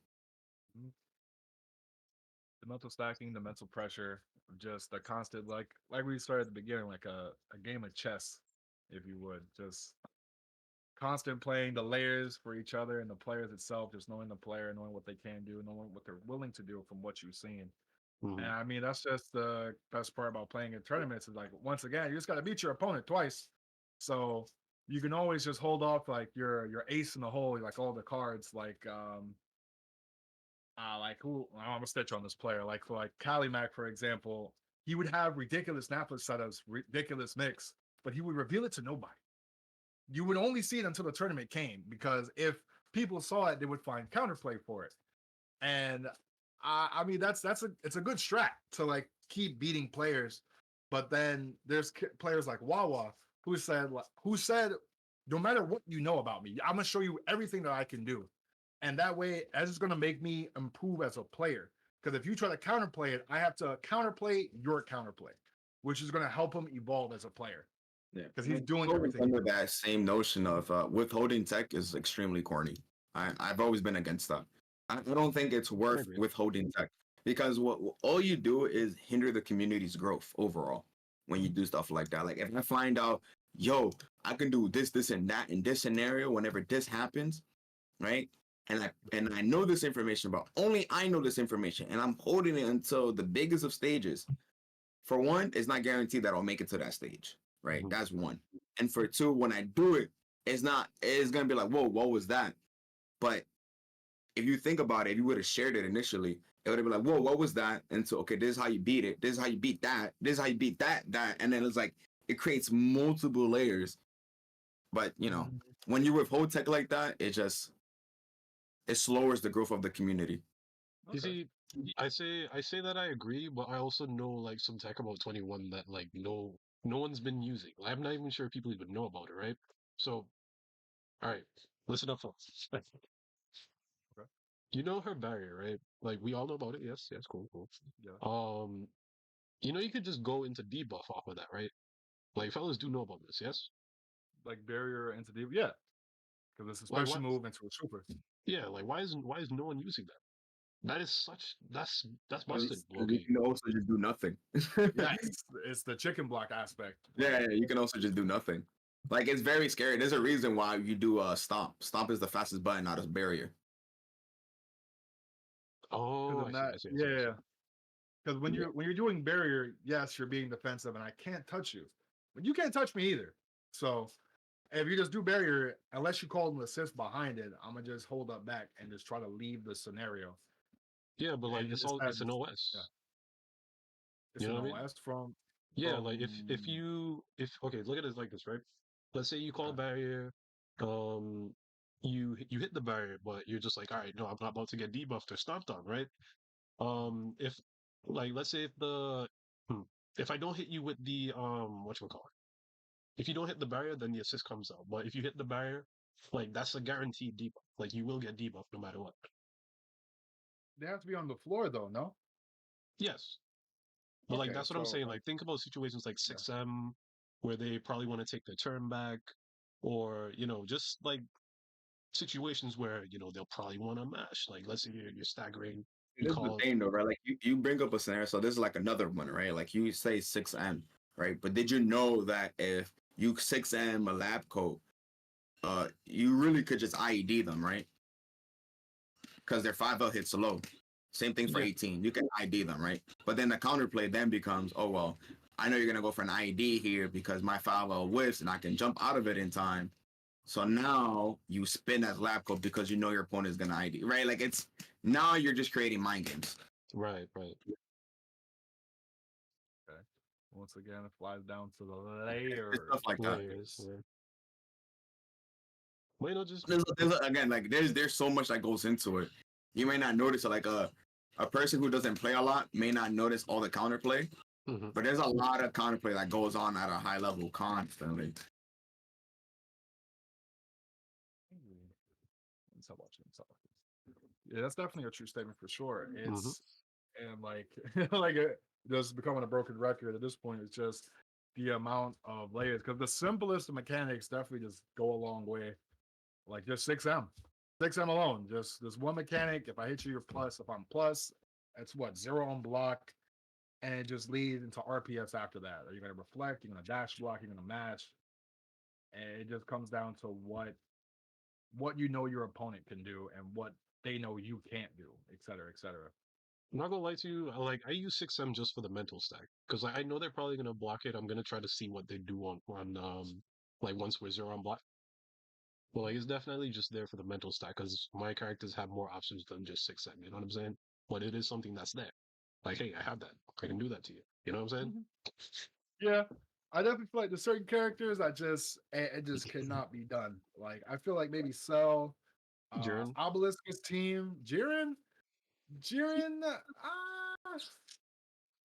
a scary character to yeah, 6M, bro. Like I just yeah, he is for sure because he can just do like counter all like 2L, like all these different kinds of counterplay. I just think with it's good to throw in, but I just feel like against certain characters, it's such a dangerous thing. But absolutely. that's also a reward. I think that's also a reward on the mental stack you put on your opponent because it's like, damn, he just hit me with 6M. I could have just DP'd and killed him. Hmm. Why did he just do that? And now Yeah. this But you're always pushing falling yourself when apart. they're not thinking about it at all. So that's a whole nother layer as well. Like you're over here Mhm. thinking about, damn, this guy really just woke up mash on me. Like I'm thinking hard body about it. He's like, let's go, I got the hit. It's like lit. It worked. Oh man. And that's a whole nother issue, right? Hmm. Mhm. But yo, fellas, I gotta ask you, what's your stance on rage quitters and lag switches? Like, We need them to further the community. That's the real shit. We need them to further the community. Yes, we bro. need them. It, This for the content. they I definitely feel like because I definitely gotten to this point to where if I played PlayStation a lot, and I would always fight someone who would rage quit. I would fight somebody who would one and done me, and I put myself in this mindset of like, okay, anybody I'm gonna run into online, I just have to play them like it's just one match. You get one game. You have to beat them. So like because of these kinds of players, I changed up my own play style and I try to improve better as like a player. They are definitely needed. And plus Mhm. they add like the funniest flair. Like they definitely add like a hilarious spice to the game that we low-key kind of need. Like we can't just have only good. We need to have like devious activities every now and then. Absolutely. I just got Oh. resets. I don't know. Like I'm half joking when I say we need them, but it's a part of me is like I actually mean it. Mhm. It does suck that they exist, I think but it's Yeah, hilarious. it's definitely annoying, right? Having had somebody rage quit on you, but it's also funny. there you go. Like this guy has bashed on me every single time on wake up, and it's my fault for not just holding block. Just simply Yeah. blocking. Oh, sweat. You see, personally, I don't really care about like rage quitters. As you said before, it's like I think it's hilarious. I think that is like one of low key one of the highlights of my days on Dragon Ball. Like being a little bit devious there, but It's an ego booster for sure. the You lag booster? switching though, I Lag switching. the lag switching because See, I've met them, I've seen them felt before, I've been in matches with them yes, before, and it's not yes. that is terrible. I don't care how badly you get in, like you get in what, bro. Like don't twerk on the fucking ground, man. Well, Like don't do those are that, man. definitely like you gotta understand also like those. There's a fair share of players that are out there. Like one half, we're here to play. We're here to like learn, play Dragon Ball. We're here to have some fun. And there's other people who is like, I want to win Dragon Ball by any means. I want to defeat you. I will defeat you using every last tactic. It's like the level one goon. Like he's the Uh, first tier goon you meet, and he just pulls underhand tactics. uh, It's and like once again, it feels all the more better when they start lag switching you, and then you actually beat them, and they oh yeah, it's have great, to man. hold that. But I think it's fine, right? Because when somebody's rage quitting on you, that means that you're doing something that they can't beat, right? That One means hundred percent. they don't know the counterplay, and I think that's fine Mhm. because it Yeah. shows you that your strategy, the way you're playing, or whatever the case may be, is effective. Maybe it's not that good, but it's effective against that opponent. Yes. It will not So it lose. gives you some type of intel at the bare minimum. Mhm. That what Yeah, you're like doing. sure, maybe like if there's no penalty, it's like damn, this guy just rage quit it all the way to whatever rank, right? Because there's no penalty on losing, so he just rage quits every single time, and that's how he gets his points. Yada yada yada. Is it corny? Yeah, for sure. But it'll show when you play in tournament or wherever the case is. Whenever you try to flex your accolades, they're like, "Yo, I'm the best here." Blah blah blah. Let's play. And now you're getting farmed. And like, what, bro? I thought you was top three in the world. What happened? Mhm. I definitely It'll get feel exposed naturally. if you're trying to get better through ranked, you're hindering yourself for sure. You're gonna run in because people, me personally, unless it's like maybe a shooter, but in terms of fighting games or Tekken, I'll use that as an exception as well. Like there's no point of playing ranked. You have a higher chance running into the lag switchers or rage quitters if you're playing ranked because those people that are playing that same game with you is objectively like, okay, I want to reach this rank, Oh, that's crazy. and like you just want to reach this rank no matter the cost. Like I just want to beat my opponent no matter what, and it's not like they're trying to improve. They're just running triple C assists, and they're just here just to scrub you out and to reach a rank so they can brag to the random two friends that they know. So Right.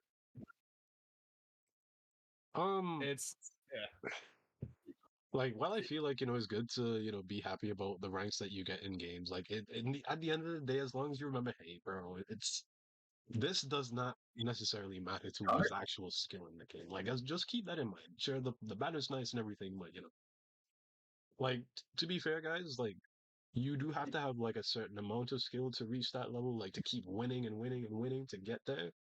But what really matters is when you actually enter the locals and the tournaments. Do you make top eight consistently? Are you heavens no, heavens no. even then, even if you don't, bro, I'm just saying it's fine. But as long as you have some level of consistency in where like when you go into these tournaments, then just keep track of that. Look at where you can improve on. And if you're not improving, then go back in the lab, see what can be done differently. Talk to the fellas that you're playing with or your training partners.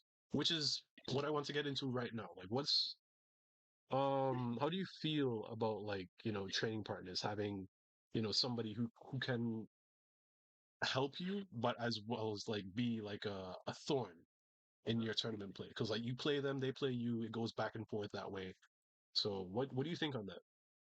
That's the I think it's perfect. terrible to have one training partner. This is true, but I feel like it's a perfect way for you both to grow. So if you're constantly beating each other back and forth, it's unhealthy if you keep fighting the same person over and over again. But it's good that you keep fighting each other to get back and forth to reach like an understanding with your teams.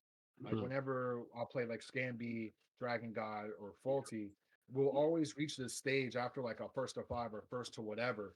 We reach this point to where like, okay, we can see how we're outplaying each other. Let's see how we can maximize our counterplay for each other. To where our team can do this. Okay, your character can do that. Can you do this after that? Like we start experimenting with our teams.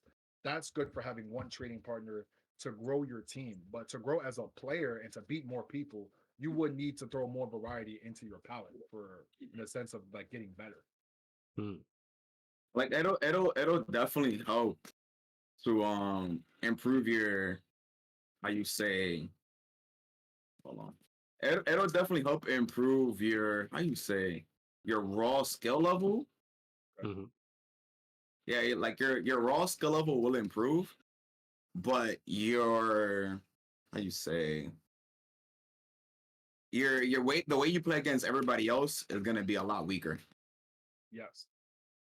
I Yes, see. this is 100% true. Because, like, if you keep fighting, like, let's say me and you, Myers, we keep training. Like, you're my only training partner. We Mm. keep fighting. I know all your set play, and this is the one thing. And this is the funny thing, right? For like, I'll use Bubbles as an example because if someone, let's say someone has a better, like, someone's fucking you up with lab code. Like, Bubbles' lab code is way better than mine. But because you fought his first, my lab coat it became significantly better against you because you're prepping and you're knowing all the techs that he does, and you're expecting the same from me. So when I Expecting don't to do this, yeah. so I when see. I Yep, don't I do see. that, I hit you with different tactics. Like that's it. Hmm. Okay, Like that paints us that little English. That paints a clear image in my yeah, mind. Um, like Scrub Daddy Lee and Scamby, they both play S Broly, but they both play the character entirely so different differently. ways. Yep, I Yes, completely agree. like that's where you would have like in the terms of New York, for New York as like the prime example, that your training partner should always be determined as to what you want to improve on as like a player, right? Hmm. Like for Scrub Daddy Lee, his instinct would always to be a press a button. So if you want to fight him, you practice your medians. You fight Axice, you get to practice your neutral and practice your defense. You fight Scamby, you get to practice recognizing scenarios, getting better at scrambles. You get better at neutral if you start fighting faulty. Every player has a strength to expose your weakness. So you fighting them will better your weakness in the tournament. Hence, Yeah, going back to what Daniel said of having a variety of like training partners.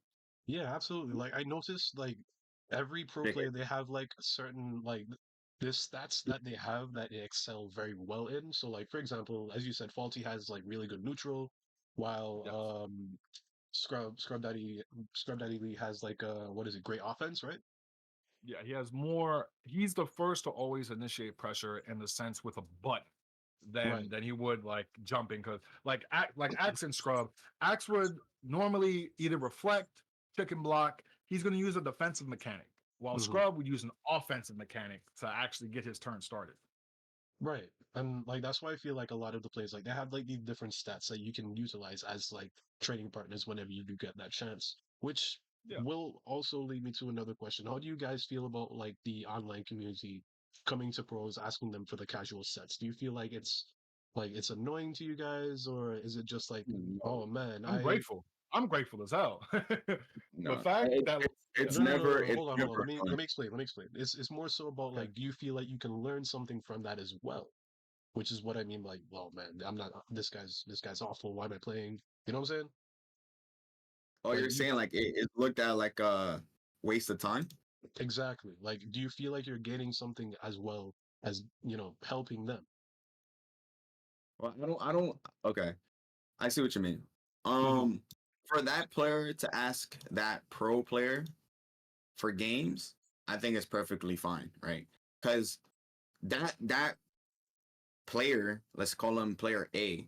Player You're right. A has nothing to lose. It's like, hey, player, Mr. Pro Player, would you like to play me? Yes, no. No, cool. Yes, okay, well lobby. Or whatever, you go from there.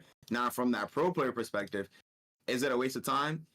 Maybe. It might be, it may not be, because that random player could be OD. He can show you something that you didn't know before. And that's Hmm. that's something that happens a lot. Sometimes players think that for some reason, you can't teach me anything. And that's just not true. You can learn from any player. You can literally learn from any player. Hmm. There's plenty of players out there that are not top level, but are specialists for a specific character who just dedicate a lot of their time to just like, okay, like Elgato on Twitter. Like I have never seen that man play a tournament. He is a Marvel player but yet he keeps dropping the most ridiculous snap attack the world has ever seen. But he doesn't play. Like there's plenty of players out there that are like that, that just have ridiculous tech that a pro player can learn. And I mean, honestly, at the end of the day, if like Daniel, for example, that's why I have a lot of respect for you, Daniel. I like you a lot. In the sense of while he's playing, Daniel's like, oh, you can do that here. Well, this is really not safe. Like, if a player is better than you, 9 times out of 10, like, okay, you're a diamond in the rough. I'm gonna teach you a few things here and there. I'm gonna help you get better, and I'm gonna see where you go from there. So if you grow from me helping you, then you're just becoming a better player. You get to fight more people. So it's a chance to keep the community growing if player A goes to pro player B and asks them for games. So I you said think? like that whole notion of like withholding information. Like imagine that casual player, like he knows this nasty ass tech because you see Twitter monster at 4568 all the time post tech on Yeah, the Twitter, right? murder. Like Yeah, I yeah. know you've seen them, right? And it was a random person who discovered Snap Mix. Like it was a random, some random did it on Twitter, and that random isn't good at fighting games, but he's good at labbing. And all of a sudden, he determined the future of the game from that one Twitter post. He literally determined the whole future of the game. Then that other random discovered Universal Fuzzies, and Universal Fuzzies, you know, like he advanced the game more, and he probably doesn't even follow the game anymore, and he pushed the community so far that it's just like, wow, thanks. Yeah, yeah. Right? Like, it's just, thanks, man. And that's what I'm saying. Like, you need the lab monsters. You need them. You need them 100%. So it definitely feels like you take more of a mentor role whenever you encounter fellas like that. You know what I mean? Or am Yeah. I? Hmm.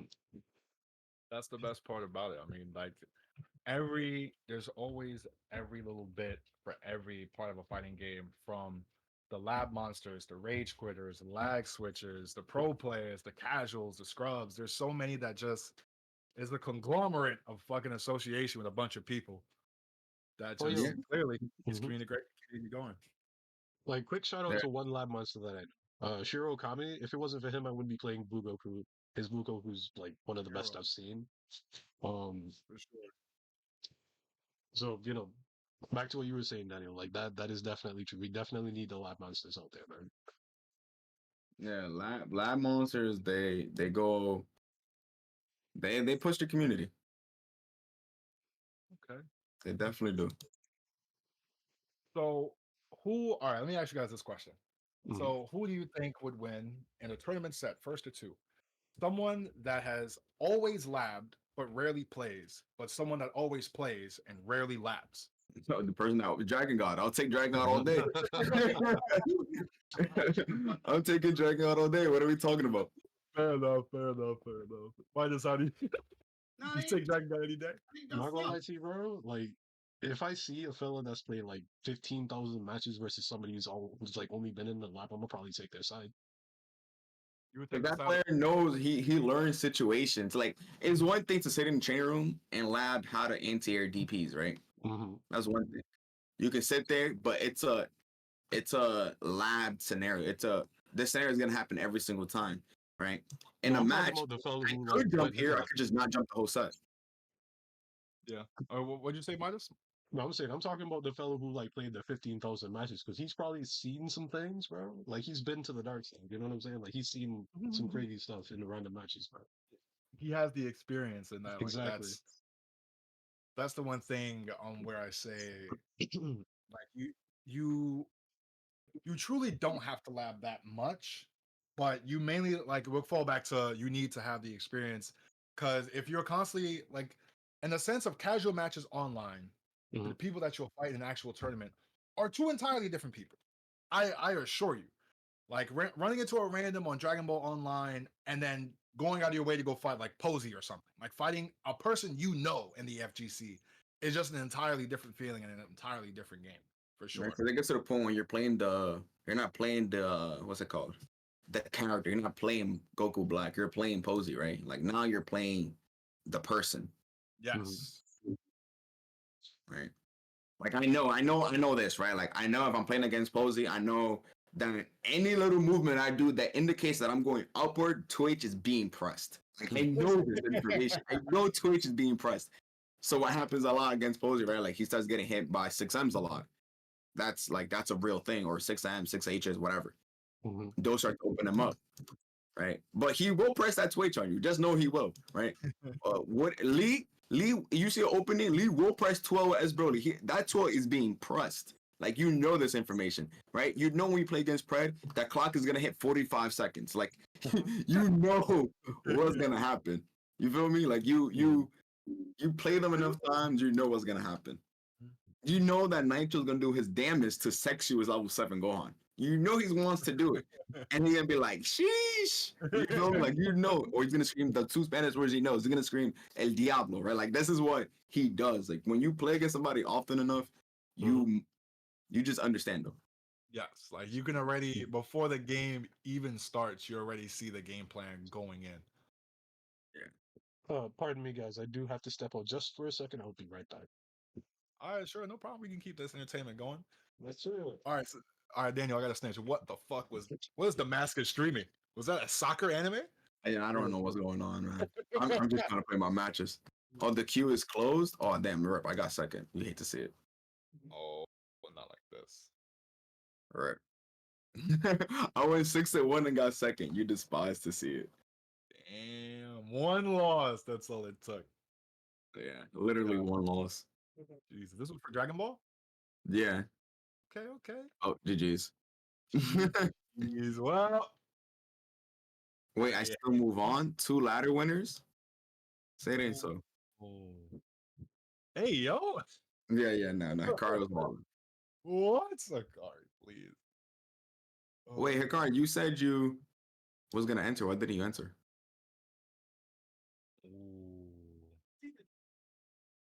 Really fucked up. Makar is the only fella I've ever seen to just like swim around to streamer games, and never shows up. Hikari? Yeah. Akari is the only guy I've ever seen to ask for games and there's nowhere to be found when the games are ready. Okay? Wait, let me see what Damascus says. Do not do that at home. We're gonna rig a bracket live. Well, he's gonna rig the bracket because me and Hikari play often. Try. So Wait, what's happening? Nah, there's no way you're gonna fight Akari. The rigging is like that? This is maximum rig. Nah, this is. No, you love to see it. You love to see it. We're gonna make brownies. Good shit. If we. hi guys. Not like this. I feel like. Do you think there's like a conspiracy? Because I feel like at every major that I've ever been to so far, like a New Yorker is only losing to another New Yorker. It's never like New York versus West Coast. It's rare. It's more This rare. is so OD. My man really rigged the bracket. Wait, what happened? What I missed? I've been playing it Wanted this whole time. Oh yeah, yo, how's that going? And I gotta play in bracket now. He has to fight the champ. Yeah, I gotta fight the champ. All right, now I actually gotta lock in. Now I can't play autoplay. All right, Daniel. Before you do head out, though, I do want to ask you guys one last question, real quick. Sure. Do you think the community needs of like villains? And in your opinion, who's the villain right now? Yes, we do. And the villain is both Enzim and Hikari. Okay. Those are them two kids always scrapping. It's the best part. Because Enzim is willing to money match anybody and their moms, and Hikari is just a natural born villain. That went good. That turned good. Oh, yeah, redemption for sure. Yes, sir. But you definitely need a villain because it just adds spice to the game, and it feels all the more better when you see that villain get dethroned. It's like, oh shit, we got him, we did it. But yeah, I gotta lock in for this, Midas. You know the vibes. I appreciate you. Good luck, gang. Thank you for coming through, brother. Of course, gang. Time to lock in. You win. Huh? I get you 25 subs if you win. Sheesh, I bet. All right. Let me lock in now. All right, be easy. Thank you. Appreciate you, man. Oh, sweat. W Daniel. I definitely W Daniel. Now I hope he loses. I don't want to lose my money. But Yo, I'm still here. oh shit, Daniel, good luck, man. Don't Oh man, yo, shout outs to Daniel for coming through on stream, bro, and Tree Man as For well. You sure. coming through, dropping the knowledge, brother. Appreciate you inviting me. This is bad. Well, of course, bro. This Like is at godlike. one point or another, bro, I would have had you on this. I was just like, yo, we have to find the day, we got to find the time, and it worked out. Um, Daniel, For yo, real. low key, bro. Daniel's kind of hard to get a hold of sometimes, but like he's a busy man. You know what I mean? So I'm not tripping about He that. works. Well, He definitely works. He has his own little stream going on, but he's mhm, always like that's one thing to where I like Daniel will definitely have my utmost respect. It's just he's always willing to help and let the community grow. for Like sure. like like that's the one thing. Clearly, that's what you always need to do is just Hmm. help someone that's like help the weak. That's what where For great sure. power comes with greater responsibility. Like that's really it. Like the Oh hope sweat. is, bro. I want to get Posey on the channel at some point, man. Posey has that energy, bro, and I vibe with it. I feel like that would just it'll click. It'll click real nice. I for sure would Y'all be on? more in tune with Posey if if I understood just a smidgen more Spanish. Tú le like, entiendes español. oh, yo no hablo español un No habla poquito. español. Like I got that. I don't know if you've seen King of the Hill. Like I definitely got Hmm. that Peggy Hill Spanish. Como estás? Oh, sweat. Oh Enunciate man. every last syllable. Yeah, man. Yo, I gotta I feel like I'm at a level where like I can have basic conversations, bro, but I definitely gotta learn those accents, man. Those accents be killing me. The Dominicans, bro. Oh, Yeah, Dominican. Well, that's like the cool thing though, is that yeah, man. you Yeah. you eventually pick up on like little things Hmm. that you just eventually learn as time goes. Cool. Rodimus is pulling Like, up in just a second. What to say? But yeah, no, for sure, uh, man. Um, I the goal is, by the way, just like off topic, away from FGC stuff. I want to learn Spanish by summer. I've been at this for almost 4 or 5 months now. I feel like I've hit a stride with it. So that is like the the goal. full language. The full on language, bro. Like I'm Oh, sweat. so it's a task. Don't get me wrong, it's a whole new language, but I'm gonna learn it. It's It definitely is gonna for happen. sure. It definitely. I mean, because that's the one thing that gives like as good motivation is just in America that everyone comes here with their own native language and they learn English. Yeah, Most people exactly. here come here learning English outside from like vice versa. Like when we go out there, most people like we have to learn their language. But Hmm. even when we go out to different nations, like English is the most universally learned language amongst all nations You know what's the because it second one, just dude? which one? Spanish? Spanish. It's Oh crazy, right? shit! It's It's crazy, right? right there. It is right there. My Like goodness. at that point, bro, like why not? Why not learn it? You know what I mean? Like everyone else is gonna be speaking it in a few Yeah. years, so I remember I ran into a fellow who knew how to speak like 8 languages. like that's I that's indeed, was bro. I was mind blown. Like, hear me out though. Here's his reason why. Because he was like, "Hey, listen, there's a lot of beautiful women on the planet, and not all of them speak English. So every time he ran into a different woman that Yo, like spoke English, he didn't understand. He's like, I bet we're hitting the books. I Like he just I enjoyed learning I respect it, bro. I respect the hustle. I respect the it. grind. I hope this Oh, man has reached sweat. somewhere great. Cool.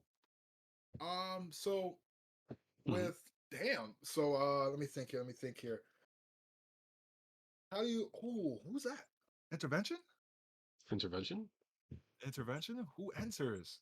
It's Rodimus? Oh, Ah, hey, what's up, So Rod? I know they say three's a crowd, but you're welcome, brother. You're clearly Welcome, my welcome. good sir. welcome. Oh, sweat. Oh man, how you doing out there? Three man, it's been a minute. It has been a fat fucking minute, brother. I'm grateful to be alive. I had some fucking tea. We definitely been yapping for a good grip. I'm grateful as hell to even be here. How about you, brother? How you doing? It has day. Ooh. Been a good Valentine's Day. I went on ahead and took my mom up to Wait, get today's some Chinese Valentine's Day? food. Oh yes, It sir. is the 14th. God It is the damn. day of love in Well, it's different ways. about Doesn't to have be to be the normal way. about today. It's a bromance day today. Yeah, gonna chill with my niggas at this Indeed. point.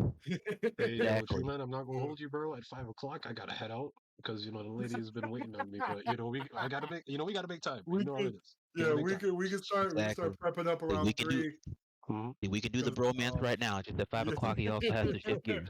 if y'all ever heard of a game called Helldivers? Helldivers 2? Yes. Yes, I've heard of that one. Yes, brother. I'm Oh, definitely once that game is too good, bro.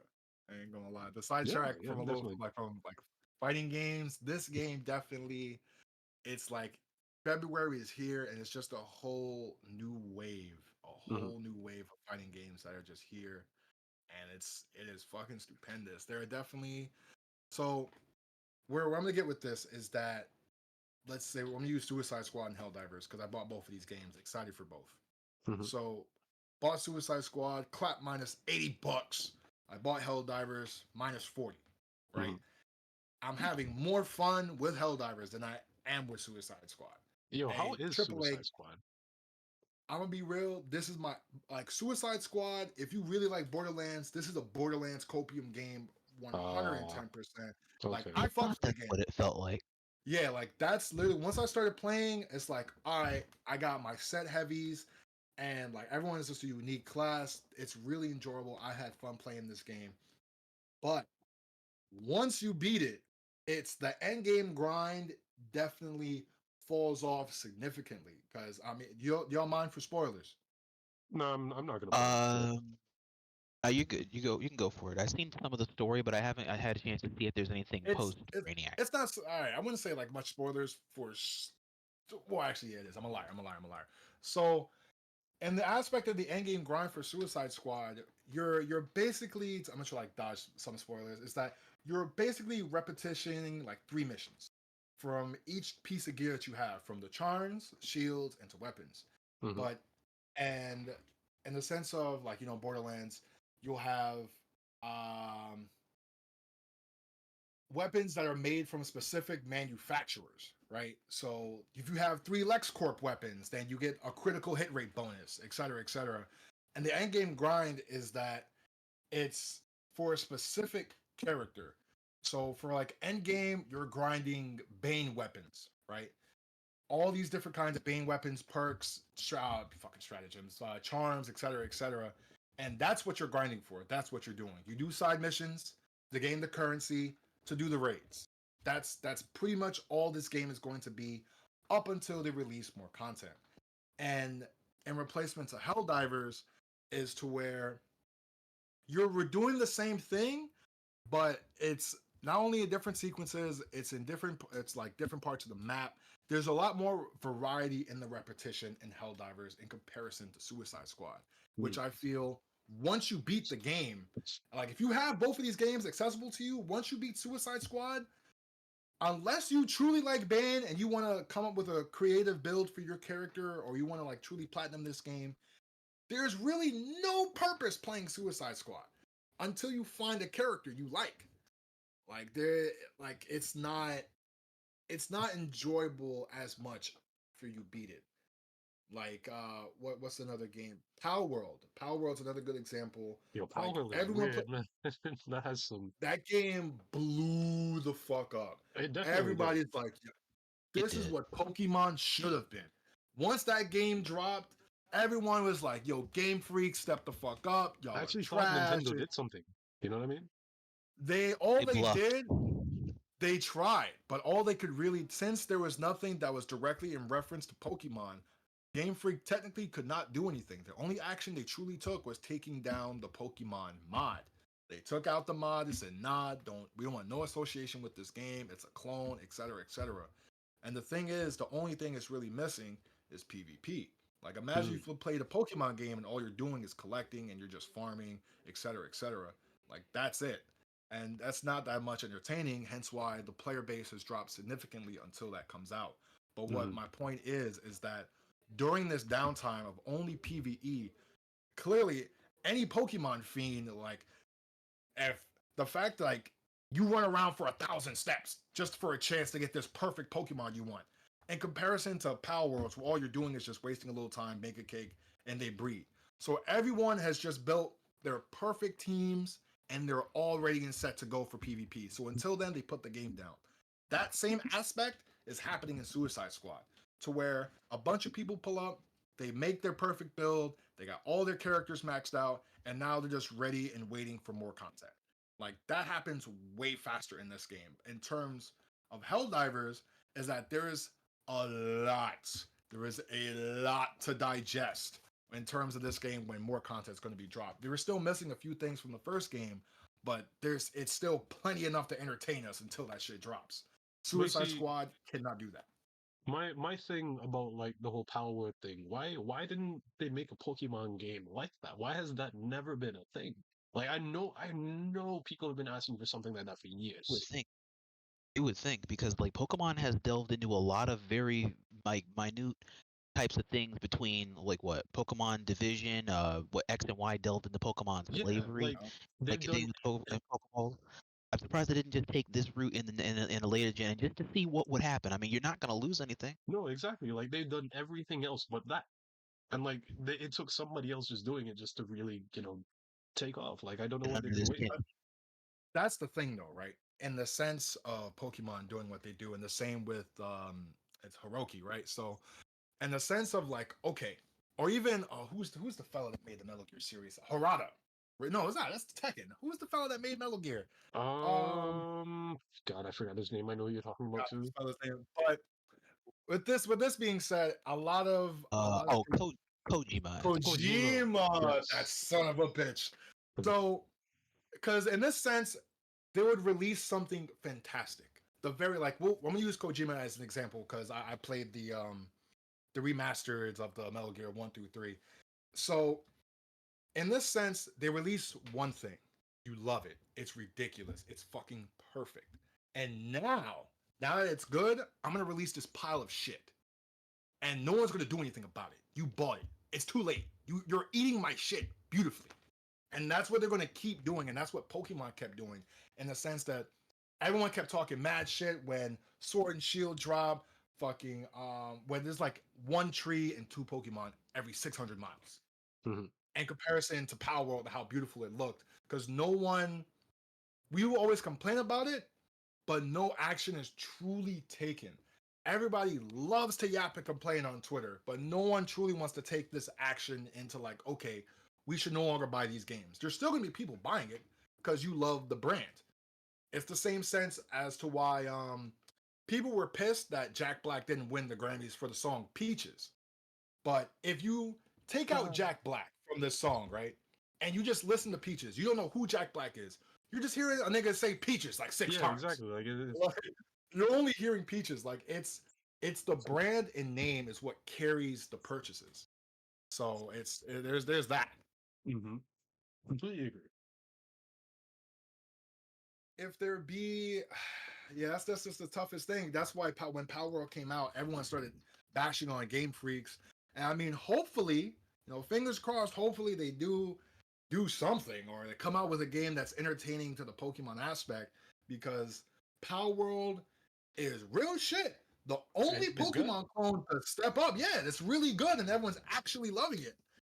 And this is just like, okay, if I can't play Pokemon, I'm gonna play this. Mm-hmm. And it accommodates to That is both the parties. alternative.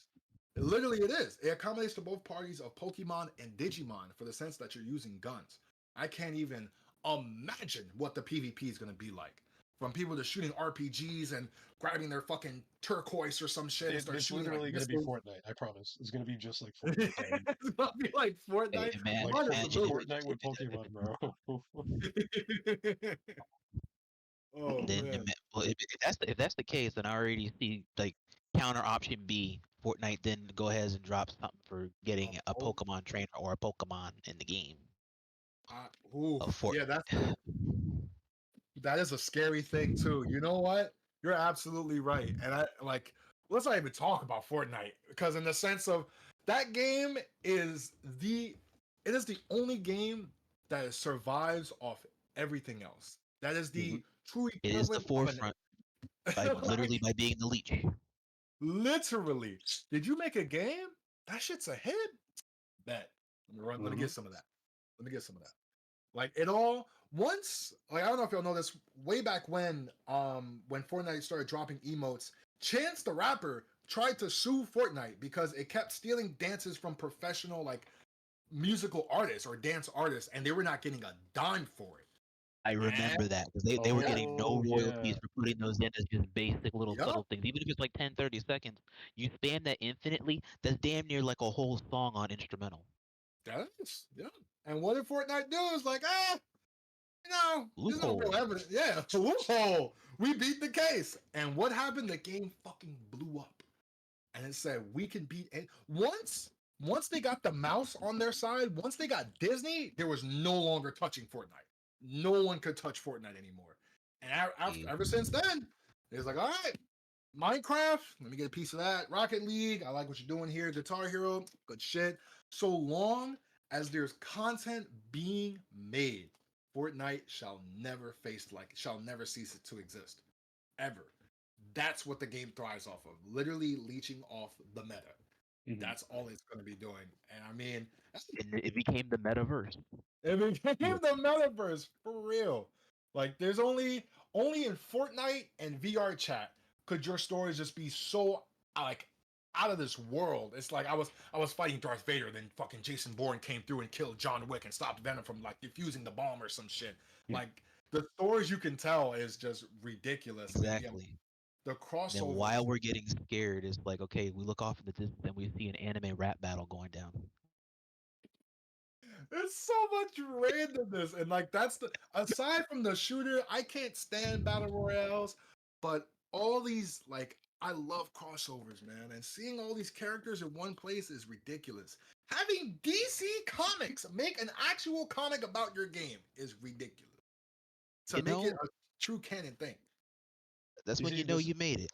this is why I think I like Spider Verse so much. Like the one with Miles Morales and like the whole universal multiversal thing is has always been interesting to me. I love multiverse theory, by the way, if you can't tell. Okay. Um, any type of multiverse theory in a comic or any film setting has always been like the craziest thing to me, especially when they have like great art style Yeah. or I agree with you 110%. The multiverse is clearly that's where we're in right now. We're in definitely a multiverse arc with Mhm. all these different like Multiverse shows, of Madness games. by Doctor Strange sucked, by the way. I don't want to hear any different from anybody. Y'all got that. Multiverse of That Madness. had so much potential with the weight that it was going into. It did. Yeah, it's And damn then that movie. what was his name again? The director of Sam Raimi, yeah. But then Sam he Raimi. got Sam Raimi, and then that's how that turned out. Don't get me wrong, he's a great director, but he should not have directed that Not movie. for that. Yeah, he was not meant for the because in the sense of Marvel, we want you to see where we're going because clearly all these stories that are being told, like there's comics of reference of where you're going with this. We just want to see where you're gonna go with it. That's why, like in the sense of multiverse, it's what I enjoy. In the Mhm. sense of like, it's just a bunch of what ifs. In the terms of multiverse of like, oh, Doctor Strange did this in this comic book though. But I'm like, yeah, but that's Earth 52 though. Mhm. Like this is Earth like 369 or some shit. It's just so many different variables, and hence why the MCU branched off into their own unique timeline. And it's just unfortunate that where they're going with it and how they're handling it, because they're trying to be on the rails with some comic books, but add their own little twist, add their own little like 2 cents to the story, and their 2 cents clearly is not what we're looking for. It's not really going in a good direction because Mhm. what the MCU did to the Hulk was fucking terrible. Like if you're Bro, a Hulk fan, it's Yeah, ridiculous. the Hulk is a urban family man, bro. He's doing his thing. why does the whole gotta be smacked so damn stupid that he's now smart as hell? Make that shit make sense. Dead ass. He got his ass beat so hard, he just decided to give up and become smart. Hey. Oh my god. No, like Like what the don't. fuck? Actually, there's actually a deleted scene as to the reason why we got Smart Hulk. And it was when they were fighting that not when they were fighting Thanos, but when one of Thanos's like general goons was pulled up on Bruce and he was in the Hulkbuster. In the deleted scene, Bruce is like, hey, listen, I know you don't want to help me, but like, just give me your strength, and then I'll just do the rest. You don't have to worry about anything else. Just give me the Hulk body, and I'll just control the mind. And here we are. Yeah. So right Okay. That before he was explains it. about to die, Hulk gave Ooh. Bruce his strength, and he's just in his subconscious. He just doesn't want to do anything. So Bruce is like, okay, I'll take full control, and I'll just be the Hulk for you. And unfortunately, Bruce is not a fucking fighter. So The Hulk this is literally on sabbatical. That's crazy. that was it. He just fucking said, all right, take this. I'm done. I'm retiring as the Hulk, apparently. Man got Oh, punched one goodness. time by Thanos. Well, no, he didn't get punched one time by Thanos. Let me not say that. He No, got beat up one time by Thanos, bro, and that was it. that really Bro was said it. no. That was he fought Thanos after. Damn. That was after they got him from that planet, right? Where he was Yeah, in no, that he gladiator fought it, pit. bro. Okay. Bro, he fought Thanos one time, and we have not seen the Hulk since. That was it. That was it for him. That Was it? was That it. was it for That him, was bro. his last greatest fight. There is no more Hulk, and that really just fucking pained my heart, man. Oh man. Hey, at least we got She-Hulk, right? Let me stop. Let me What is stop. she going? I'm not about to get cursed with that shit. What is she going to do, bro? Like, I why? mean, she is an acceptable Is sub she? mid. I like her comic variant better. Like the Oh, fact that pretty. it's a weird person and she's a lawyer is a weird two right She's always a lawyer, two though. wrongs Yeah. that make a right. That's She-Hulk's whole thing, though. She's the only. Let me think. I think she's like one of the only few superheroes that her occupation, like everyone knows who she is, from her Yeah. occupation to what she does as a superhero, because she clearly couldn't change her skin. So it's like, oh shit, you're She-Hulk, my lawyer. Nice. A and Like, hey, W. Uh, yeah, but like She-Hulk, like, bro, come on, man. Mhm. Well, what MCU is doing, I don't know if y'all seen the show for She-Hulk. I have not. I jumped straight to the fucking end because I stopped caring after I saw what Abomination looked like. They turned that nigga into a literal fish. I don't remember that shit. that is But an abomination. What the it's Oh an man. abomination. He's a dead ass, a real fucking aquatic creature. But the thing is, with at the end of the She-Hulk series, Hulk comes into like a family picnic, and Hulk has a son. And I believe where the MCU is going is that they're just generally just trying to set up Had a baby. for like the little nigglets. They're setting up for like the damn. I never Oh, the really had Hulklet. yeah the Hulklet. Well, it's because Hulk has a kid. T'Challa has a kid. They're setting up for the kid Avengers. Oh, That's really what right. they're building up for. That Miss Marvel, like they're building up for like the kid Avengers to form. It's just unfortunate that no one actually gives a fuck about them. Yeah. That's the sad part about it. Yeah. And I mean, like the best part about Marvel is this What If series they had on Disney Plus. Because once again, to the multiverse, in the sense of like story making, you can just pull out anything. Like the They're What If saga definitely in yep. every Dragon Ball hmm game is godlike. They're Like you can definitely just like, okay, setting up. They're yeah, setting up a lot of things here, just in case, yeah. like this Avengers children thing doesn't work out. Hey, let's pull out that Native American story with that girl with the energy and stuff. She's pretty cool. Cause Dead no, ass. yo, that's original by the way. Yes, it is the That's original. I looked up the I'm so character and excited like, for it. yeah, Like that that was so actually got me out of hyped. left field. Yes, bro. Yes, it definitely. They introduced a new character. She's OD. She's Native American. It's just, and now we can just only hope they don't nerf her to the fucking ground. You know, Ah Yeah, man, give it time. yeah, at, Give at, it time, it's bro. not. at the very least, I mean, take the road of like Brave Star and then try and see if you can do something with that. Because Brave Star in the 80s was like a Native American Superman.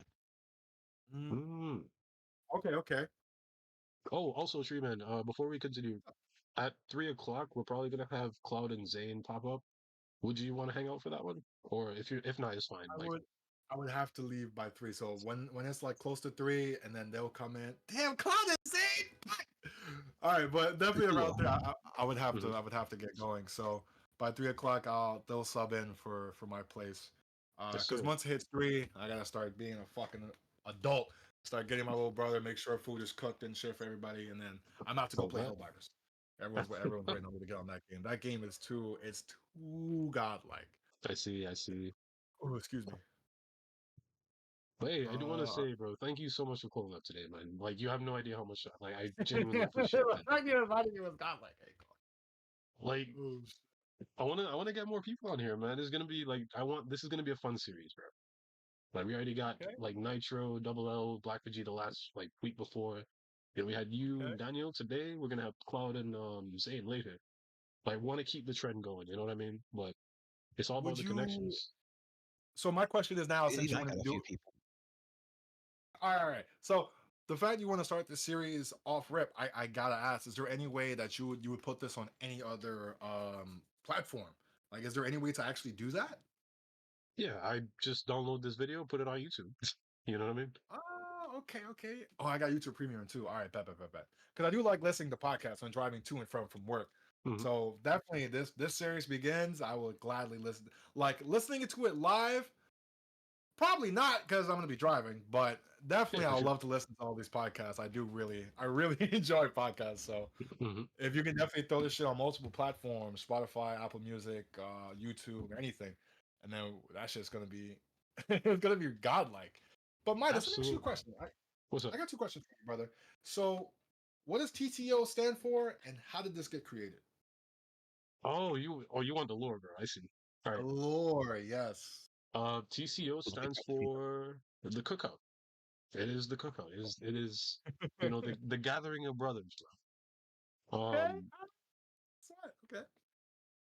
Initially, TCO was definitely like it wasn't my original creation. I was definitely brought into TCO myself, but I was the only one who actually took the name and like made it into a brand. Okay. Yeah, originally it was You're Done For. I'm not sure if you ever heard of him. You're Done For, Jax, and Yes. Otter, I uh thought, wasn't it?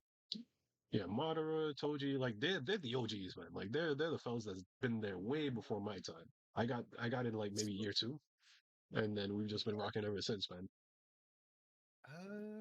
Okay, okay. And since we're on this conversation topic of lore, Rod, tell me, brother, what is the lore behind your name? It's my favorite part. That's my favorite question to ask anybody. Well, Like, let me what's the see. lore? Lore? My name goes all the way back to a few other communities a community that doesn't really exist anymore. Back on the PS2, PS3 era, it was the Transformers community. Ooh, I okay, was a fan of Transformers, predominantly G1, Generation 1, and the Beast Wars. okay, And so when okay. I first got my console, I got my console like I got it as a graduation gift back in 2008 when I graduated high school. That's I it. first got my PS3. And Okay. so I decided to go on ahead and see if I could make a name and just try and see if I can get online when I could. This is before I had internet and stuff because I was originally using dial-up back then. So I had to go to my friend's house and then I hooked my stuff up over there. And then his folks, when it's okay, I can hook my stuff up and then we can play online and do our stuff with WWE or Star Wars and a whole lot of other games I was really playing back then. Okay. Yo, y'all And so I tried to remember? see if I could make my Oh my. name. You good? Go ahead. I was saying, y'all remember WWE like the old Naruto Storm games on the PS3, man? Like, what was that one game? Def Jam on the PS2. F Oh, Jam. that was an oldie but Fight for goodie. New That was a York. oldie but goodie, bro. Shout outs to AXG, one of the best Def Jam fighting for New York players ever to exist. I You actually know, never, that game is actually competitive. Hey, yo. it is. Yes. When I heard that at one of the events, I was like, damn, they really managed to make this shit a scene. Yes. Oh, hell yeah, man. This Hey, shit yo, is the only godlike, reason I man. remember that, bro, is because I seen that one clip that Hook shared, bro. It's the one with Sean Paul where he like clips him in with Barda when he's doing his Oh, level three. That had me dead, bro. yeah. Because that's really what he doing. That's really that's He's activate his old. Oh my god. Damn, it's definitely what like you were saying, Rodimus, because I definitely had looked up your name real quick. I actually didn't know that your name was that fella's the successor to Optimus Prime. That is That's the who. one. Oh, that's Oh, fine. yeah. Weirdly Yes. enough, in the old part of the Transformers community, I did get occasional flack from the older players that Mhm. knew of the original Rodimus lore because of the 1986 movie with Rodimus that was voiced by Judd Hurst and Galvatron that was voiced by the late Leonard Nimoy. Okay. I originally wanted to see if I can call myself Static Shock because I was like a really big fan of Static Shock through the high school years, so I was Okay. gonna call myself Static. But I couldn't. Every iteration of Static I could not have. Just went ahead. All right, let me just take the other route. Let me just try Transformers. Let me try Springer. That was one of my Transformer favorites. Couldn't take Okay. that. I didn't care for Ultra Magnus, That, that, and the that name's too long. yeah. Like, all right, you know what? Let me go Rodimus. I couldn't Okay. have it, so let me try Rodimus 8. Can't have that. All right, so let me just do the ultra super dummy generic way. I'm just gonna do the XX in the front and the back of the name, like a lot of people. And it worked. The classic. That's great. Oh shit. Oh my god, And it's that's just like good. everywhere I go, every generation for every game I've been on, it's just I've never changed that name from 3 to 4, and even trying to go to 5 or PC. I've always kept this name. It's a part of who I am. I Hmm. respect that. Hell fucking yeah. Man, that's like the best part. I feel like Hey, I low bro. key feel You like know? every player's ready to like tell you their backstory. I feel like every player is always they have their story ready, or even when they think about it, it's like, oh yeah, like they're always prepped and ready. Like, hey, did you get your name? Absolutely. Hmm. Oh, sweat. Hey, man. At least people pronounce y'all names right. I'm happy Yeah, for y'all. Menace. Like someone like fucks up your pronunciation for your name. Like, is that a common thing? No, I think Oh my no, I think God, man. Midas. No, it's his actual PlayStation name. You gotta take a second to look at that one. Oh Oh no, it's God. both of them actually. Like people see my name online and they instantly think Me Too Ski. Like they see Me too. Me Too, Me Too, bro. It's fucked. I'm just like I get it, but at the same time, how? You How, know, bro? like It's how? like they know nothing about the lore of the Hand of Midas. Did he give you an idea that might be it? No, that's what I'm saying, bro. Like I'm pretty sure that Midas was a well-known thing. It was a family known name, but guess not. Clearly not. So this fellas are saying me too. Me Too My Ski. goodness. Hey, yo, what's up, Me Ski? I'm just like, bro, come on, please, Bomb, please. Let me stop. Yo, Bomb, yeah, Bomb does it, by the way. Hikari, Enzim used to be really bad with it too, but peeling my name at some point, so that worked out. Fellas And do not know about the golden tips. Axice just called me Mr. Key, which I'm fine with. I'm fine with that. Oh yeah, no. That's a Axe good save. I like that. Uh-huh. is definitely my favorite pastime to go into Axe's stream and hear him read donation names. Yeah. Because once you donate, and if it's not as simple as Larry, that nigga is going to rebrand you. Oh, Yeah, sweat. bro, it's great. It's great. Yo, shout out to No, Axice, man. Like, he's actually one of the coolest fellas that I've gotten a chance to interact with, man. Like he watched me on Definitely. PlayStation. He watched me on PlayStation. I messaged like, "Yo, dude, you're awesome." He's like, "Yeah, man. Yo, that was good games. Makes you pop up on stream." But Axe is definitely a con fella at heart. But fuck him. mhm. I don't like him. I remember the Sweat. first time I met him. Him and Double O always called me Rhodey. Oh yeah, God damn. Oh, sweat the roadie. I mean, low key, you definitely are the roadie of the FGC. From both of y'all, like hosting all these tournaments and great events for us to even participate in at bro, like we're we're such. tr- we're trying our best, man. Fellas need to sign up. Oh, That's you're it. We right. just You're hold right. the For the streets. Is Yeah, there anything man. scheduled for this week? I got something for PC. Uh, Like we had to switch over. Okay. Rodimus is still probably doing PSN, right? Yes. yeah, I know you yeah. have I a have tournament coming up. PSN with the option of having a PC availability. I just need to know if there's people. Okay. Okay. And yep, So, that's what it is. what would you host a tournament on? PlayStation, right? Or Me? would you? Yeah. Yeah, yeah. Like, you're gonna be Yeah, hosting I a have it tournament on. for PlayStation, right? Okay. Yeah, I'd be Actually, hosting it on while we're PlayStation. here, let Okay. me just If put there are the people site. that do want it for PC, I am open to also housing one for PC. That way, people can also get points. I just need to make sure that the people that are signing up also originally have a console, just to be on the safe side, since the pinnacle end game of this is going to be a console relevant tournament. Yes. Okay. I could definitely. Yeah, I just gotta reach out. And honestly, just gotta keep advertising and then hope. Because that's the only thing that's the toughest part is that because of this lack of rollback, which really detrimented the Oh game. man, yeah, no, that killed it. That definitely killed it, Yeah, Yeah, bro. that did.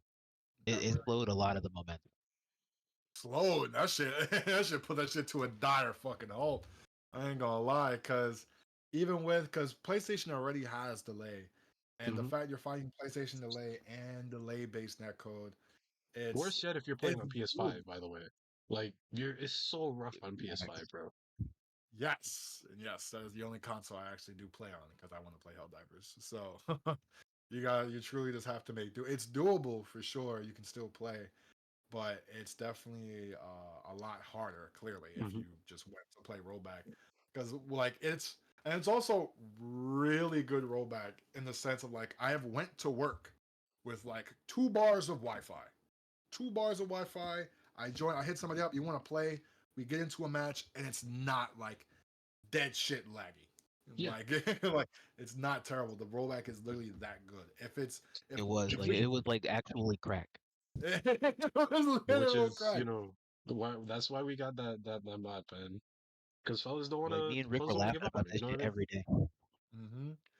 Like Daniel said a while ago, it's like that's really where the game truly blew up. Because once rollback actually hit, the first thing Hook was doing, he was finding people in Europe.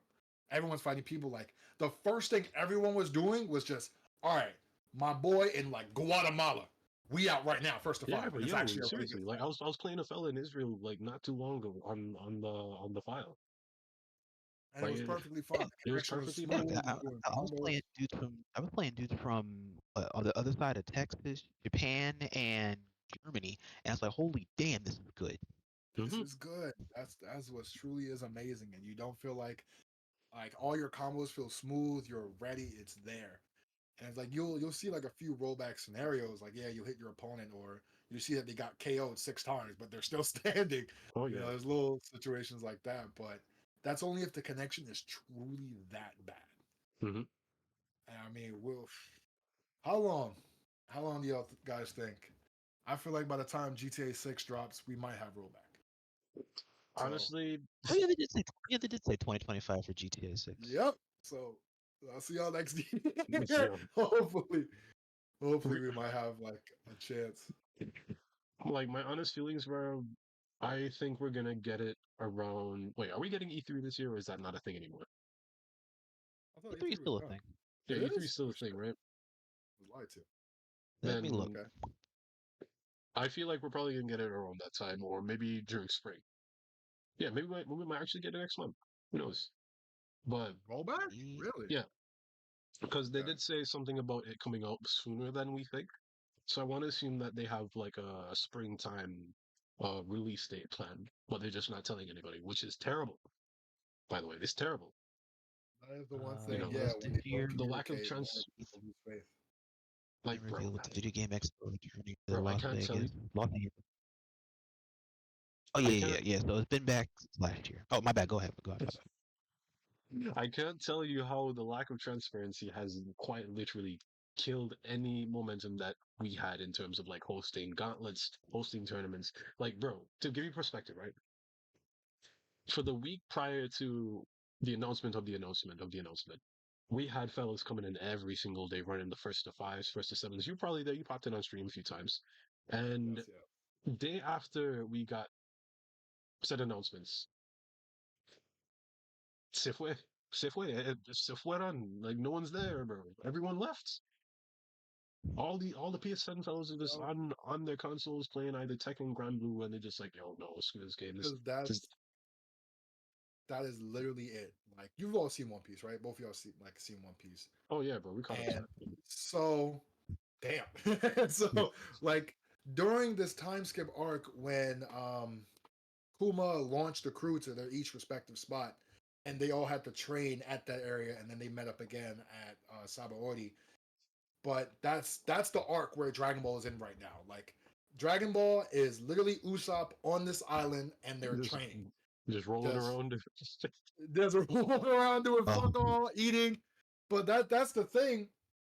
where not only are they constantly just doing announcements of announcements, but there's new games that are dropping. So it's Mm-hmm. like, okay, so since this delay based shit is pissing me off, and I'm tight, I don't like this, this is trash, I'm gonna go play Tekken 8.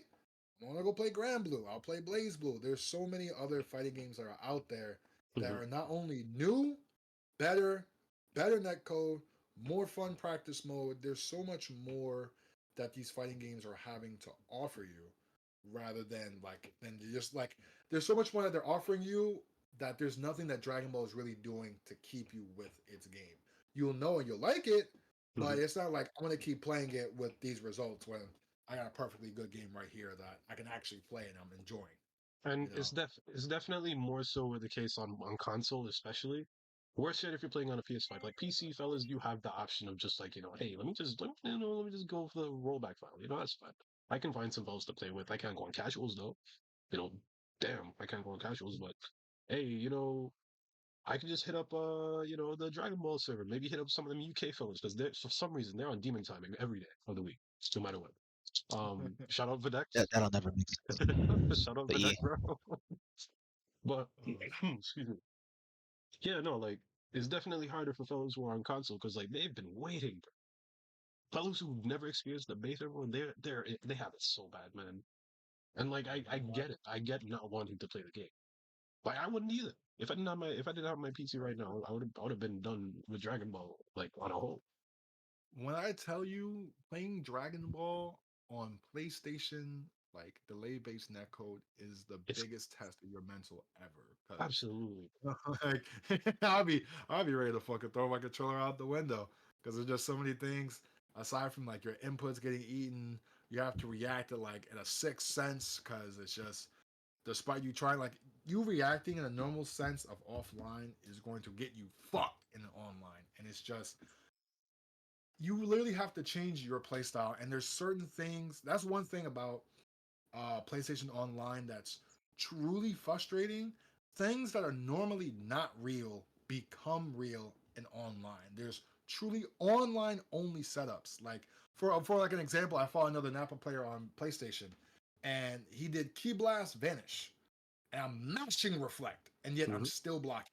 In any scenario, in any offline game, in any way, shape, or form, if you block a Key Blast and they vanish, you can reflect them. In any way, if Right. you block a Key Blast, you can reflect.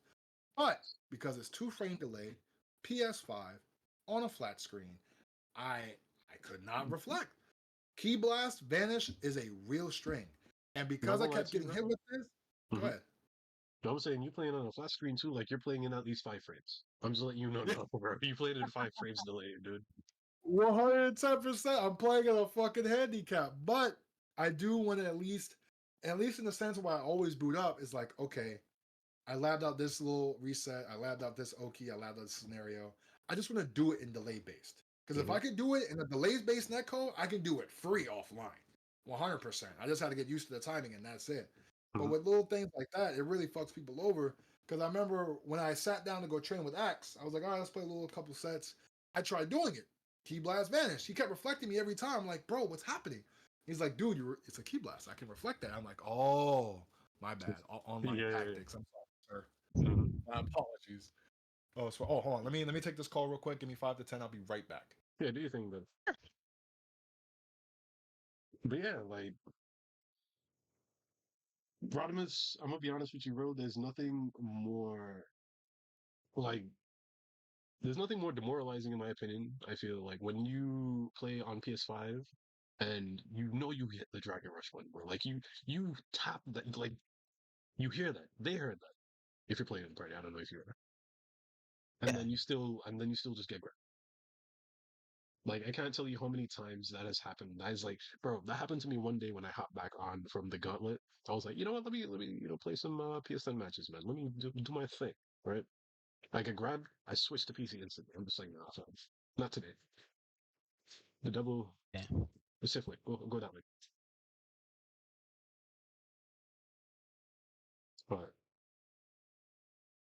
But like 6Ms too, dude. Like 6Ms become more potent. It's no longer just like a mental stack. It's an actual mix of that. So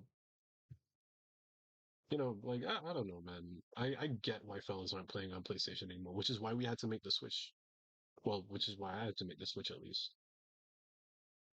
Right. Um, it doesn't help. It doesn't help too that we're still waiting on announcements and stuff, but I know we're still gonna make it work. I know a lot of people that are still in love with this game that want to play, that want to just show out. So as long as we have those guys around and we can Do give their them the thing. platform, I'm sure that they'll come through. We're back. We're back. Speaking of which, guys, remember to sign up for the tournaments, man. We still have a match arena around $184. If you guys want to go and support, make sure y'all go into the match arena, take a bit of your time, and claim some codes, man. We got them codes. We got 19 codes 100%. left. If you That's got the it. That's all confidence, it you can takes. win these tournaments. You think you can win these tournaments? Claim those codes. That way, you get a higher payout for only a little bit of your time. That's Seriously, all you it gotta takes. do. No, you got this, bro. You I got mean, this at from. best, it's going to take you about like 5-10 minutes, but 9 times out of 10, I know you got YouTube, I know you got Twitter, you got plenty of social medias, you know them damn passwords. Most of them, like once you do it once, it will recognize you. Just log in, easy peasy. And clearly, in the downtime, once you do enter the tournament, there's going to be downtime. You're not going to be constantly playing, and so during that downtime, hey, show a little love to the fella that opened the pearly gates for you.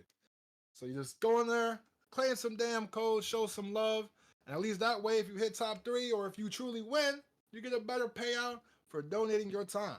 Because I mean, I guess if you want to win for the clout, that's fine. But hey, everyone wants to get paid, and the greater Shoot, the amount, the better. So claim them damn codes. there's 180 in there, Is man. So if you want to get paid, 180. now is the time.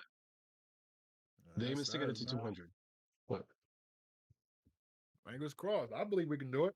I definitely Absolutely, 20 bucks. Yeah, I we believe do so. that with absolutely. full fucking confidence.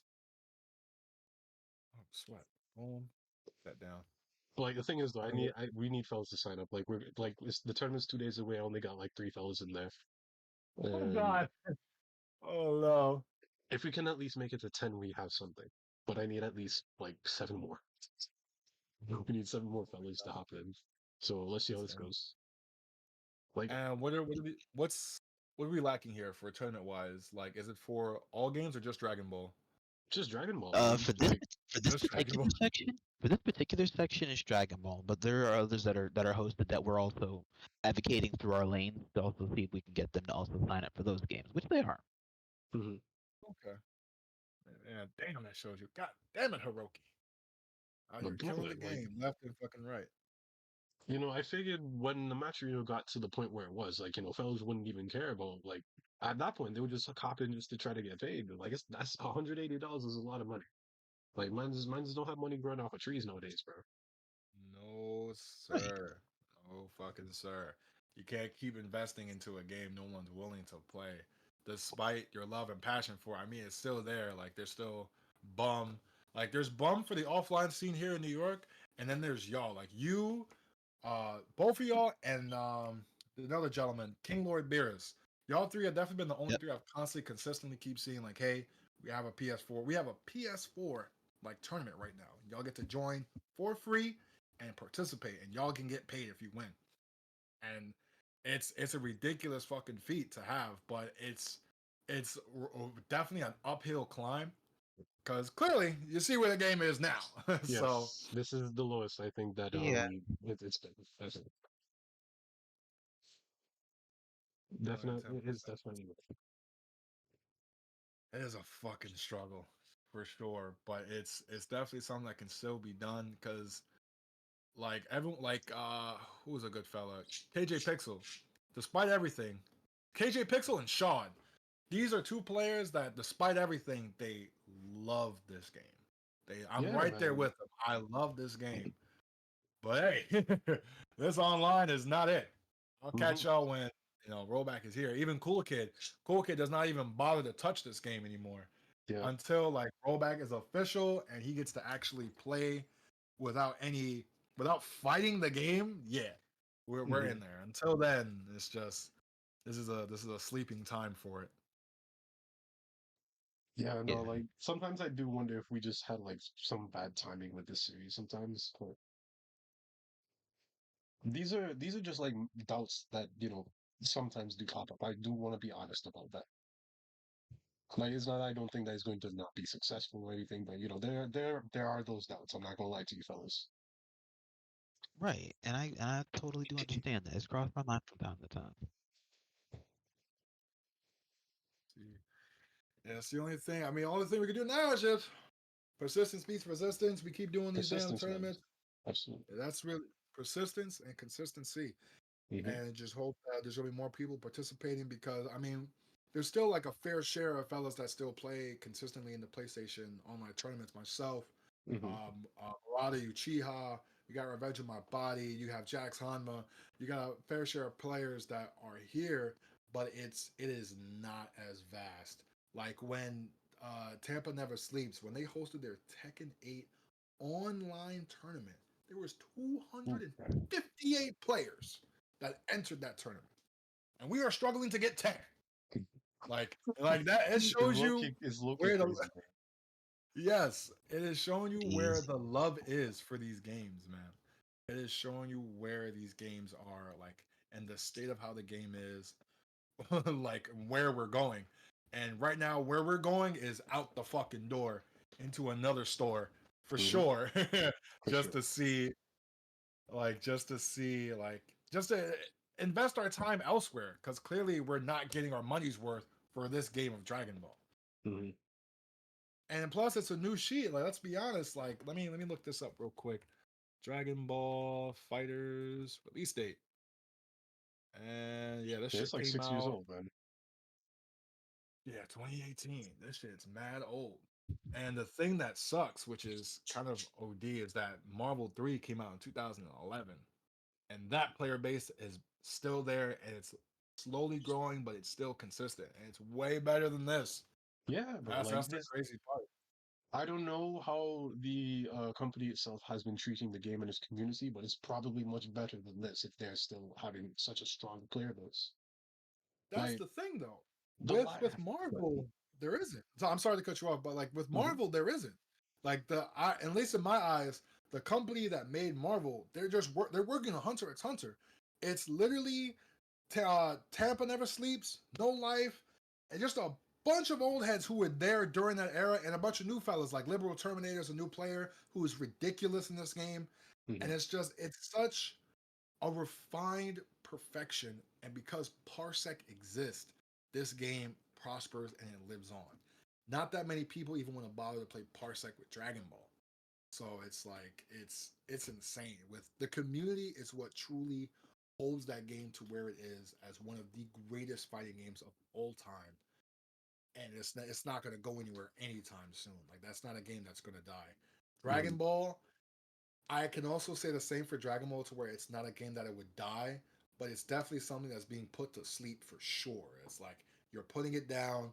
You got to come back to this later because there's nothing that's going to be happening with it right now. But once again, apologies to cut you off. Like, what were you saying? Oh no, I was just like you kind of just basically explained what I was gonna ask anyway. But Mhm. man, like why are they doing this to their game? Is my question. Like why are they actively trying to kill the community and the game that they spent so much work on? Because like it's don't get me wrong. Dragon Ball definitely needed some work when it first came out. It still needs work now, right? But this is an amazing title. This has been my favorite fighting game with flaws and all. You know what I'm saying? Pause and all. Like That's the one big thing, man. It's just the one thing at visually. least to sell me Mhm. for any game at all is a character. Like, regardless, you need to sell me on one or two things.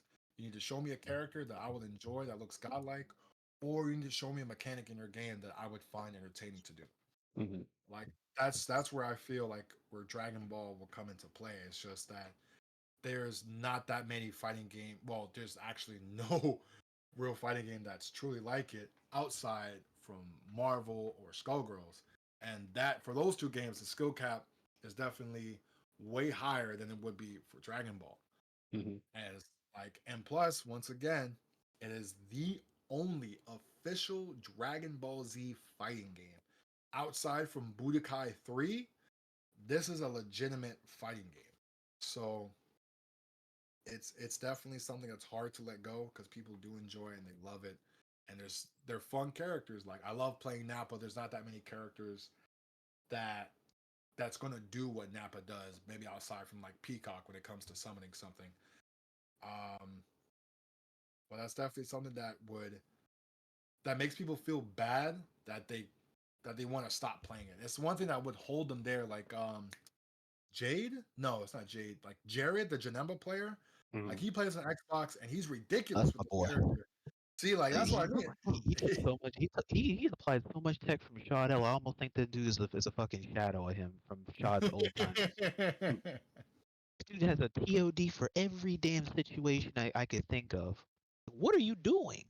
That's what I mean. That's what's driving him to keep playing is that these little things is what makes it really fun to keep playing.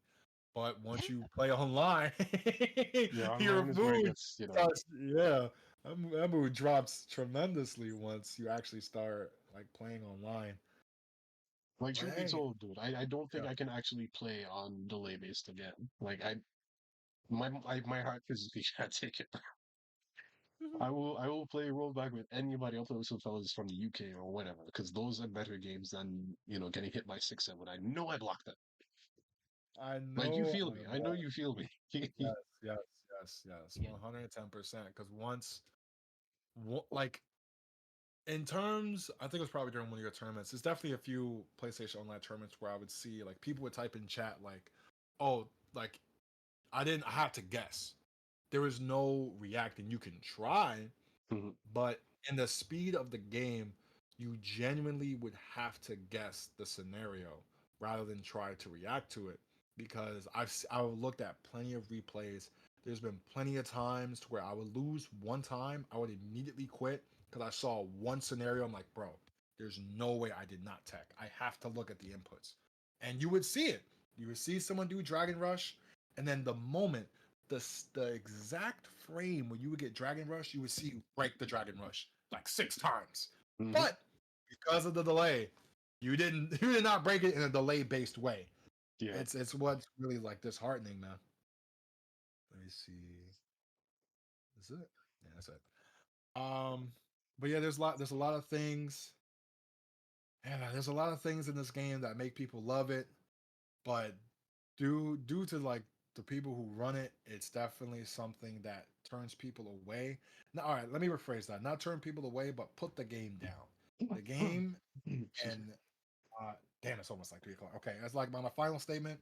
This Mhm. game is not going anywhere. Dragon Ball is not going anywhere. It's still going to be a fun game to play. Clearly for offlines, but at the given time, play something else. It's time to get up, learn a different fighting game because I know for a fact there's plenty of players like well, I'll use Bubbles as an example in the Mhm. sense he loves Dragon Ball and he is the barrier fanatic. He loves this, and the only Shoot, man, let's go after some tech speaking from with him. him because he's the master at what he does because there's no other game that's going to give him that barrier and that mechanic in anything else. It's why he's not interested in playing any other fighting game outside from Dragon Ball and maybe Storm, but that's a whole different conversation.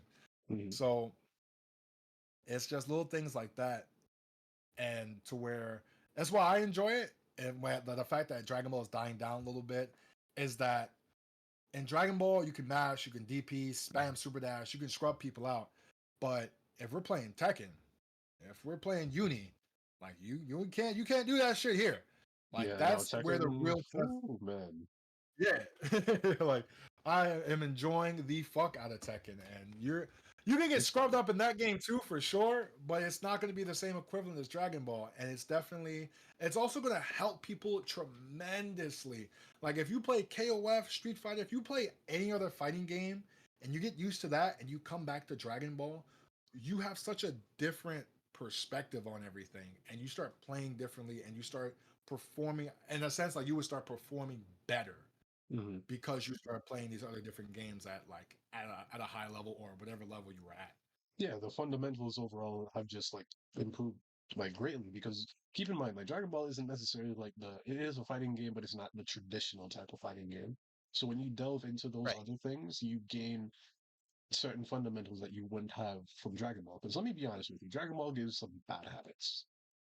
Yep. They get some very Yeah. tough hits. And those games will iron those out so quickly, I promise. Which is why I'm learning Tekken right now. And learning one of the hardest characters, which apparently is Reina. Because I was like, yo, this character's kind of cool. Just to find out that she's actually one of the hardest ones to play. What do So, you play on for Tekken?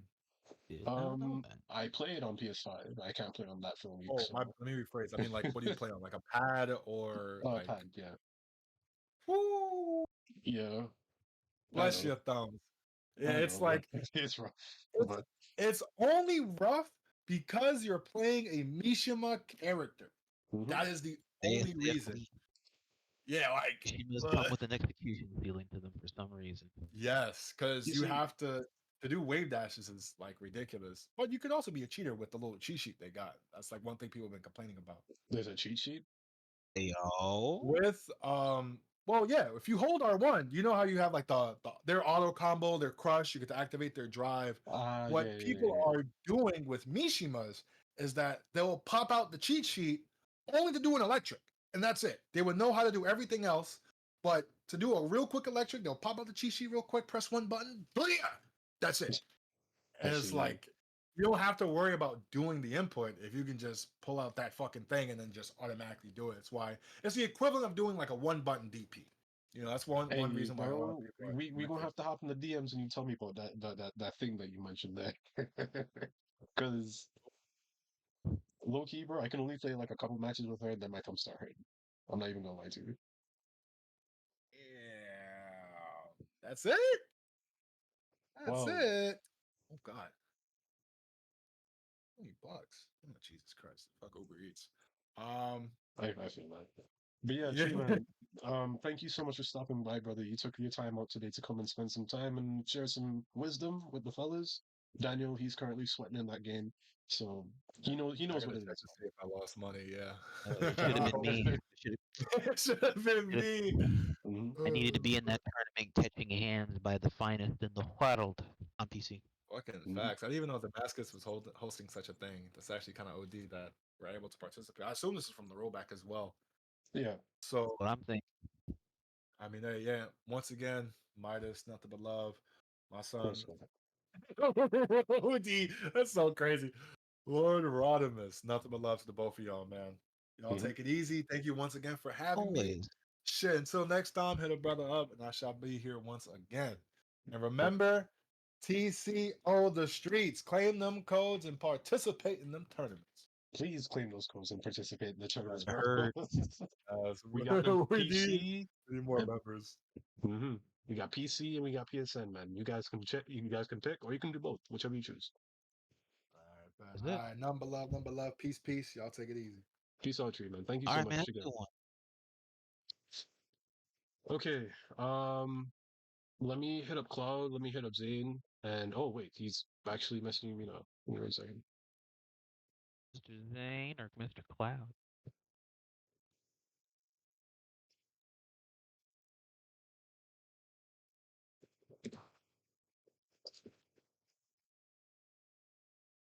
Oh. Wait, actually, let me not put these up on stream. Y'all bucket. The Yeah, yeah. no. Yeah, yeah.